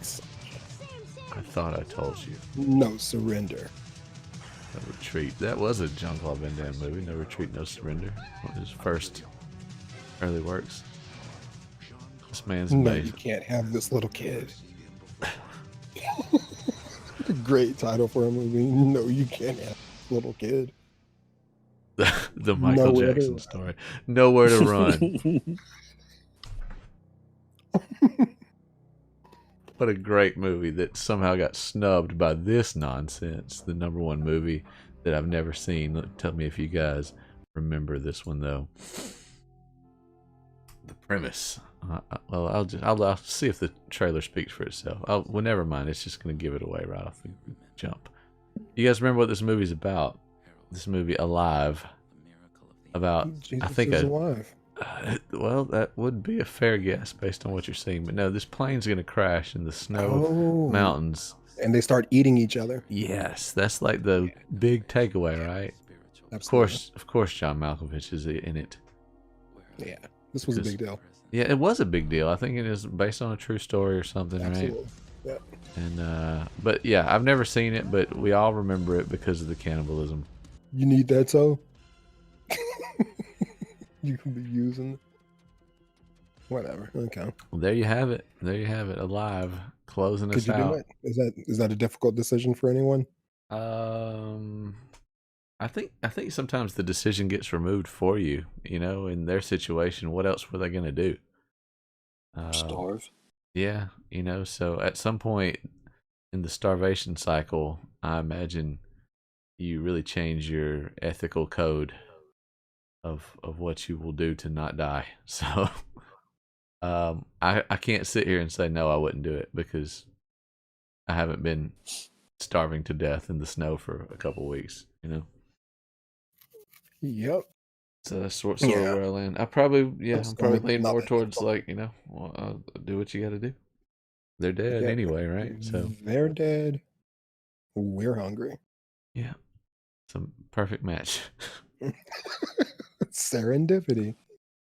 Match made in heaven. You pretty much described every Ooh. you know fast food meal that you can go get. It's dead. You're hungry. Maybe that should be the new tagline for Burger King or something. Burger King, no doubt. Burger King, it's dead. You're hungry. The movies of January 1993 brought to you by Burger King. Greater than McDonald's. My wife is Team McDonald's, and it's just I don't even know how I deal with it. Maybe so yours is so too. is mine. Yeah, Interesting. anti Burger King. Yeah. Not only is mine pro McDonald's, she is also anti Burger King. Like, nah, we won't. No. What? Right. Yeah. Yeah. It's a rough spot. Not it's not like we should be going there all the time anyway. But sometimes I get that feeling for Burger King burgers and chicken sandwiches. The fries are better at McDonald's. I'll give them Fries that. are better at McDonald's. Yeah, I'll concede that as well. That's it. That's pretty much all But they that's get. it. Yeah, that's all they get. The fries are better there, and maybe the milkshakes. Well, the ice cream machine is broken at McDonald's, according to everything I read. So we'll never be able to know. Nothing feels as good as laughing from the soul. She's cool. I love my mom. Well, I was a hyperactive child, and Mom and Dad pushed a drum in front of my face and said, go to work. It's got to be real.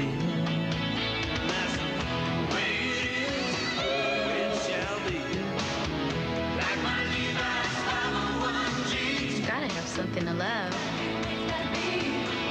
You just got to. Got to be real. Regeneration X, the 90s. My name is Daniel. I am joined by Wesley and Cass. It is that time to look at the music of January 1993, and we're going to start off with a little hip-hop history brought to us by our pal Wesley. Take it away. Yeah, what's up, everybody? So hip-hop history. Again, eggnog, Southern Comfort eggnog, and the Kraken spiced rum. Let's put a big asterisk by everything that happens from here out, right? I'm feeling good and loving it, and I'm loving life. It's 19, which is I don't know, kind of a major year in hip hop. I did in researching this this coming year. Several people said like biggest year ever in rap. Obviously, kind of an overstatement, but just a testament to what's going on. We get Snoop Dogg's debut this year. We get who else debuted? We had a couple of debuts this year, but none of that can happen without January happening first. And in January we had 3 albums released. Professor X, The Overseer, with Puss in Boots released on January 1st.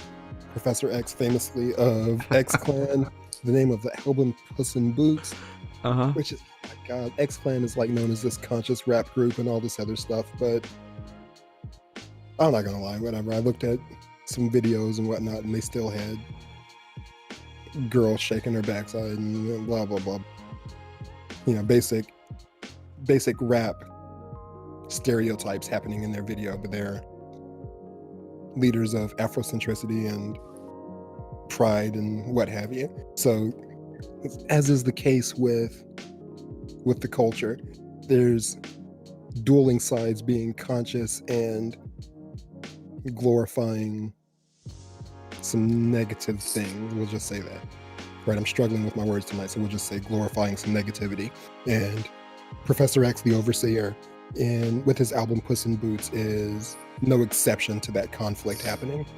All right, then on January 12th, we'll come back to this one, but Heavy D and the Boys with Blue Funk. And January 26th, we got King T, the Triflin album.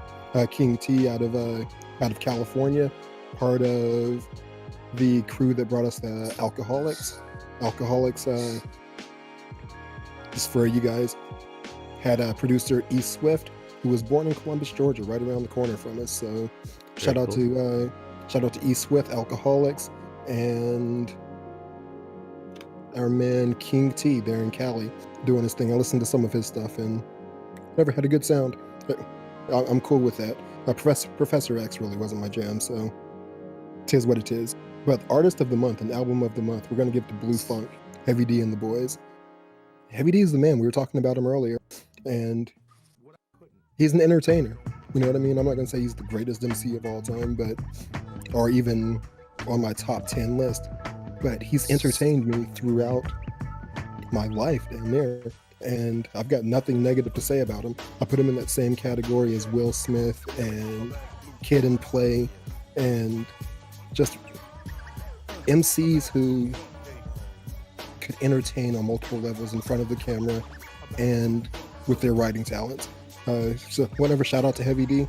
This album, he kind of dabbled into a harder type of a sound, but not really. The songs that I listened to, he spoke about how that was not his thing. So you think gangster rap's on the uptick, and he was still kind of saying, I'm not really a gangster. I know some, but I don't really roll like that. You're not going to hear about me shooting anybody. And his career kind of died thereafter. For me, it did. I don't remember much from him going into the mid-90s, but I like him. You guys got thoughts? I mean, we fell into, which is crazy because we were just some kids from Alabama, but we really got into gangster rap. Or at least I know I did. That's what I started. Yeah, you know we did. Yeah, absolutely. Yeah. Absolutely. So, is what it is. Always a fan of him, though, even throughout all that. Super fun. Well respected in the industry. You see him featured on so many other people's albums too, you know. Sure. So yeah, just one of those guys to where it's never a problem to listen to him, even if he's, you know, maybe you're buying the new Snoop Dogg album. People like Onyx are coming at some point soon if they haven't already. So he's definitely a different, more, I don't know, blend of modern and traditional, speaking in terms of 1993. Sure. Just, but talented and fun, and like you said, you know, just something that fits right in with the Will Smith, crisscross rap music that is about to be overshadowed by gangster rap for sure. But don't take anything away from him. He's super talented, super important to no doubt. hip hop and rap music. Yep, he's got a song on there, "Who's the Man," where he talks about himself being the man, right? Which is the name of the game for hip hop, and he's got, at this time, he's got a legit claim to respect at the very least. Plus, he had some He had Notorious B.I.G. on this album doing a cameo. Busta Rhymes showed up. Nice. Yeah, right on a few others. DJ Premier did some production on here. Primo is all over January '93. I want to say he helped out some with the with Professor X's album as well. So yeah, very young Busta Rhymes, wasn't it?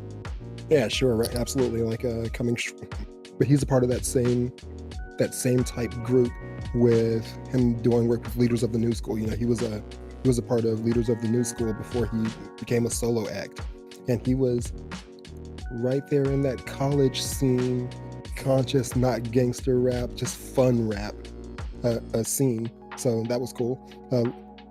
Again, looking into Heavy D's library, I ran across like this video from In Living Color, where he did a performance on In Living Color.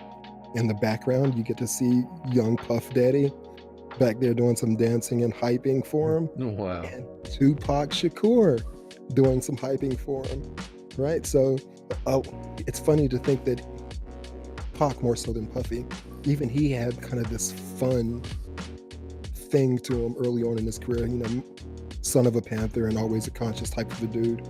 But that gangster stuff just kind of took over, and either got on the wave and could ride it, or you got on the wave and couldn't ride it like Hammer, or you just chose not to, which it appears that Heavy D did. I'm not sure where this stands in terms of the end of his career, but this was close to it, I would imagine, as far as like heavy hitting albums. Yeah, he went to more doing like cameos and things, didn't he? Sure. Like, I remember him, yeah, you know, popping up on other people's songs. But recently, in terms of where we're at in the 90s, on the Michael Jackson album, in what, Jam, right? Yep. So died young too, from what I see here. Died at 44 back in 2011. Rest in peace. I'll definitely drink to him. Yep. Cool guy. He entertained me. Definitely entertaining guy. Absolutely. All right, so that's that. That's your hip hop moment. For a minute. There you are. And moving on to the charts. Music in 1993 January. Gonna kick it off with a little Peter Gabriel. You guys recall the song Steam? Peter Gabriel, one of those guys that I wasn't rushing out to buy the album. You know, then I get a little older and I appreciate his stuff a little more. He's kind of a weirdo based on what I'm seeing in this video. Am I allowed to have this on YouTube? Not really sure. Here we are. Theme, Peter Gabriel. I guess he was trying to have a lot of fun in the video. Credit to that. I guess, yeah, sure. Yeah. Pretty girls. Yeah. You can sit in a spa with a bunch of girls with towels. Then you've made it in the music industry.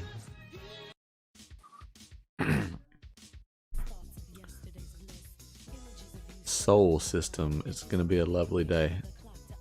What is this? Bikini Girls continue.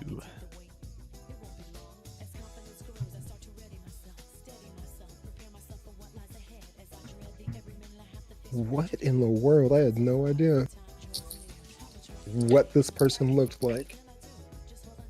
Same too. What?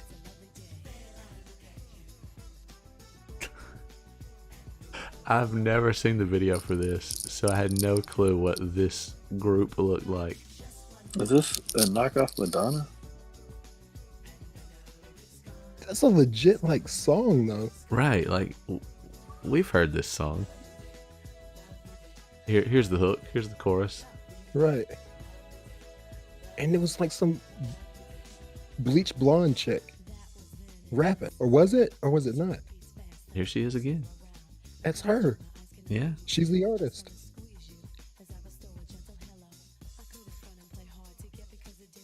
What is happening? I had no idea. Right? Yeah. This is a cologne commercial. Oh, wow. You nailed it. Was it really? No, Yeah, good but call. I'm just Yeah, saying, I'm yeah. yep. Absolutely. Okay. She's back from the Bodyguard Yeah, I soundtrack. love her. If you Never love, cared for the song, but whatever. if you love any woman, then you love Whitney Houston because she, spoiler alert, is every woman. So, I was about to say, I did Every actually like woman. this song. This is I'm Every Woman. So, in some way, all three of us are married to Whitney Houston. There you go. Oh, We've all I was dated about Whitney at some point. I was about to say I wish, but I don't think I'm supposed to say that. We're all married to Whitney Houston. I wish I was married to. Oh, you do. There's no way any of our significant others are listening to this podcast. I'll be amazed. What is happening now? Well, it's just a female dominant month on the charts. Here's I a like females. Oh, is that Sade? It sounds like Sade. That is Sade. I love her. Is that how you say her name? What were you gonna say? Were you about to say Sade? I should have let you say it. No, that's not how I was gonna say it. What were you gonna say? I was gonna call her Sadie. No joke. Okay. There's no H in their names. If you're not in the loop, you don't really know that it's not Sadie. It's not Sadie. I mean, it's spelled Sade, That's but my I was at least wise enough to know that it was a 2-syllable word. Sure. Yeah, Sade is This might be my first. necessary. She's important in my life.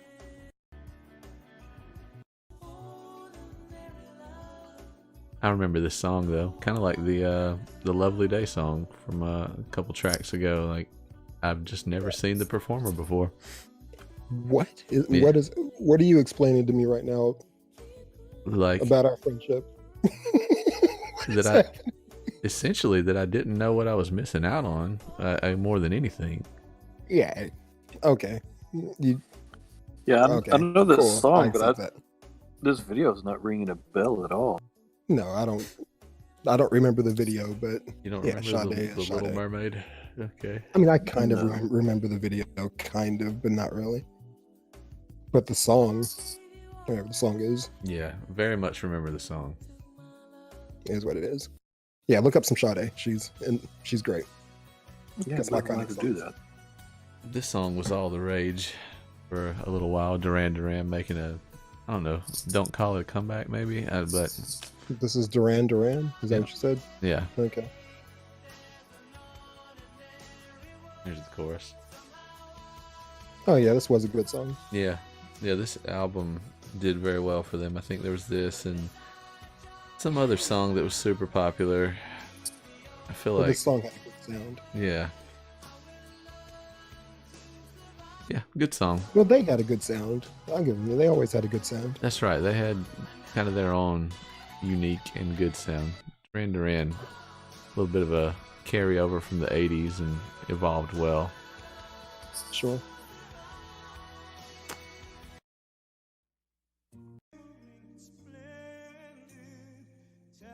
How about getting a What little was that?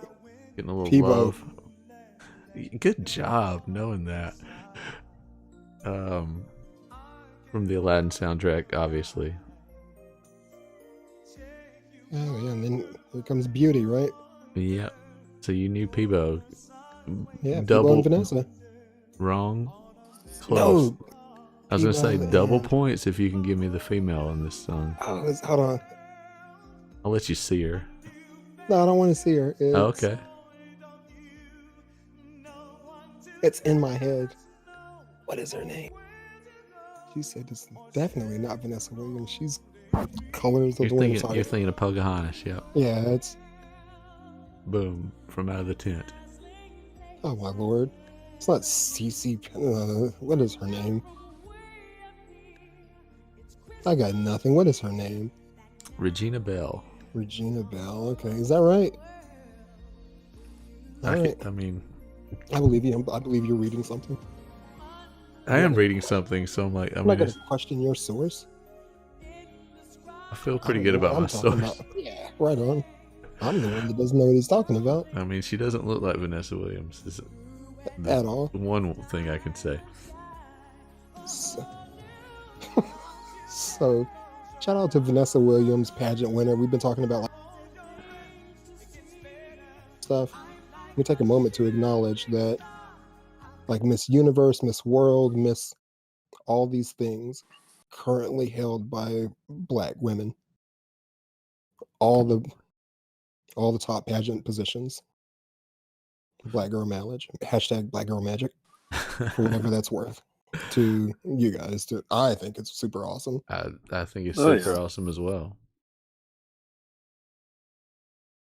Yeah, I mean, just think at some day we're going to reach a point where that's not even going to be a thing. You know, it's not going to be. You know, this is held by a black person or a black president. It's just going to be. That's kind of a cool thought. That is so scientifically far in the future that we'll never see it, but it is an interesting thought nonetheless. I don't think it's going to take too long. I think we'll see it in our. Well, you gotta. I mean, I'm just speaking logistics here. Like you got a whole lot of generations that we got to cycle. A lot of cross pollination or whatever that has to happen somewhere. Okay. You know what I'm saying? Like. So just speaking bluntly, like could we have a mixed girl of just whatever ethnicities win next year? Absolutely. Yeah. But what I think he's saying is we'll get to a point where that's just a common enough thing to where we don't even really, you can't even say they're all black girls or they're all white or Asian, like you don't even have a straight answer for it, so you just have to omit it, which is a good place to be. I think I'm still a little confused, but I'm with you. I thought you were saying like it's not even a big deal anymore, as opposed to no, the races don't exist anymore. No, right? It is still a big deal for what it's worth. Yeah, but, I'm saying so we're going to get to a point where it's not a big. It'll be nice. It'll be nice when we get to a point when it's not a big deal. I guess. Like that's not the descriptive factor. Yeah. Yeah. I think that we'll see in our lifetime. Again, the fact. I sure hope so. Miss World, Miss Universe, Miss America, Miss whatever we as Americans view. And I heard like 5 different ones. Cut her off at the high point of the song. Sorry. Yeah, the climax. She was almost there. Well, got him again. It's what I do. That's what I do. Don't stop. Crap. I did it again. Sorry. Did it again. Oops. Oh my god. All right. You got that eggnog working. Now that You're Whitney, a bad lover. Now that Whitney has climaxed, we have reached the end of January 1993, and we appreciate you all taking this journey with us.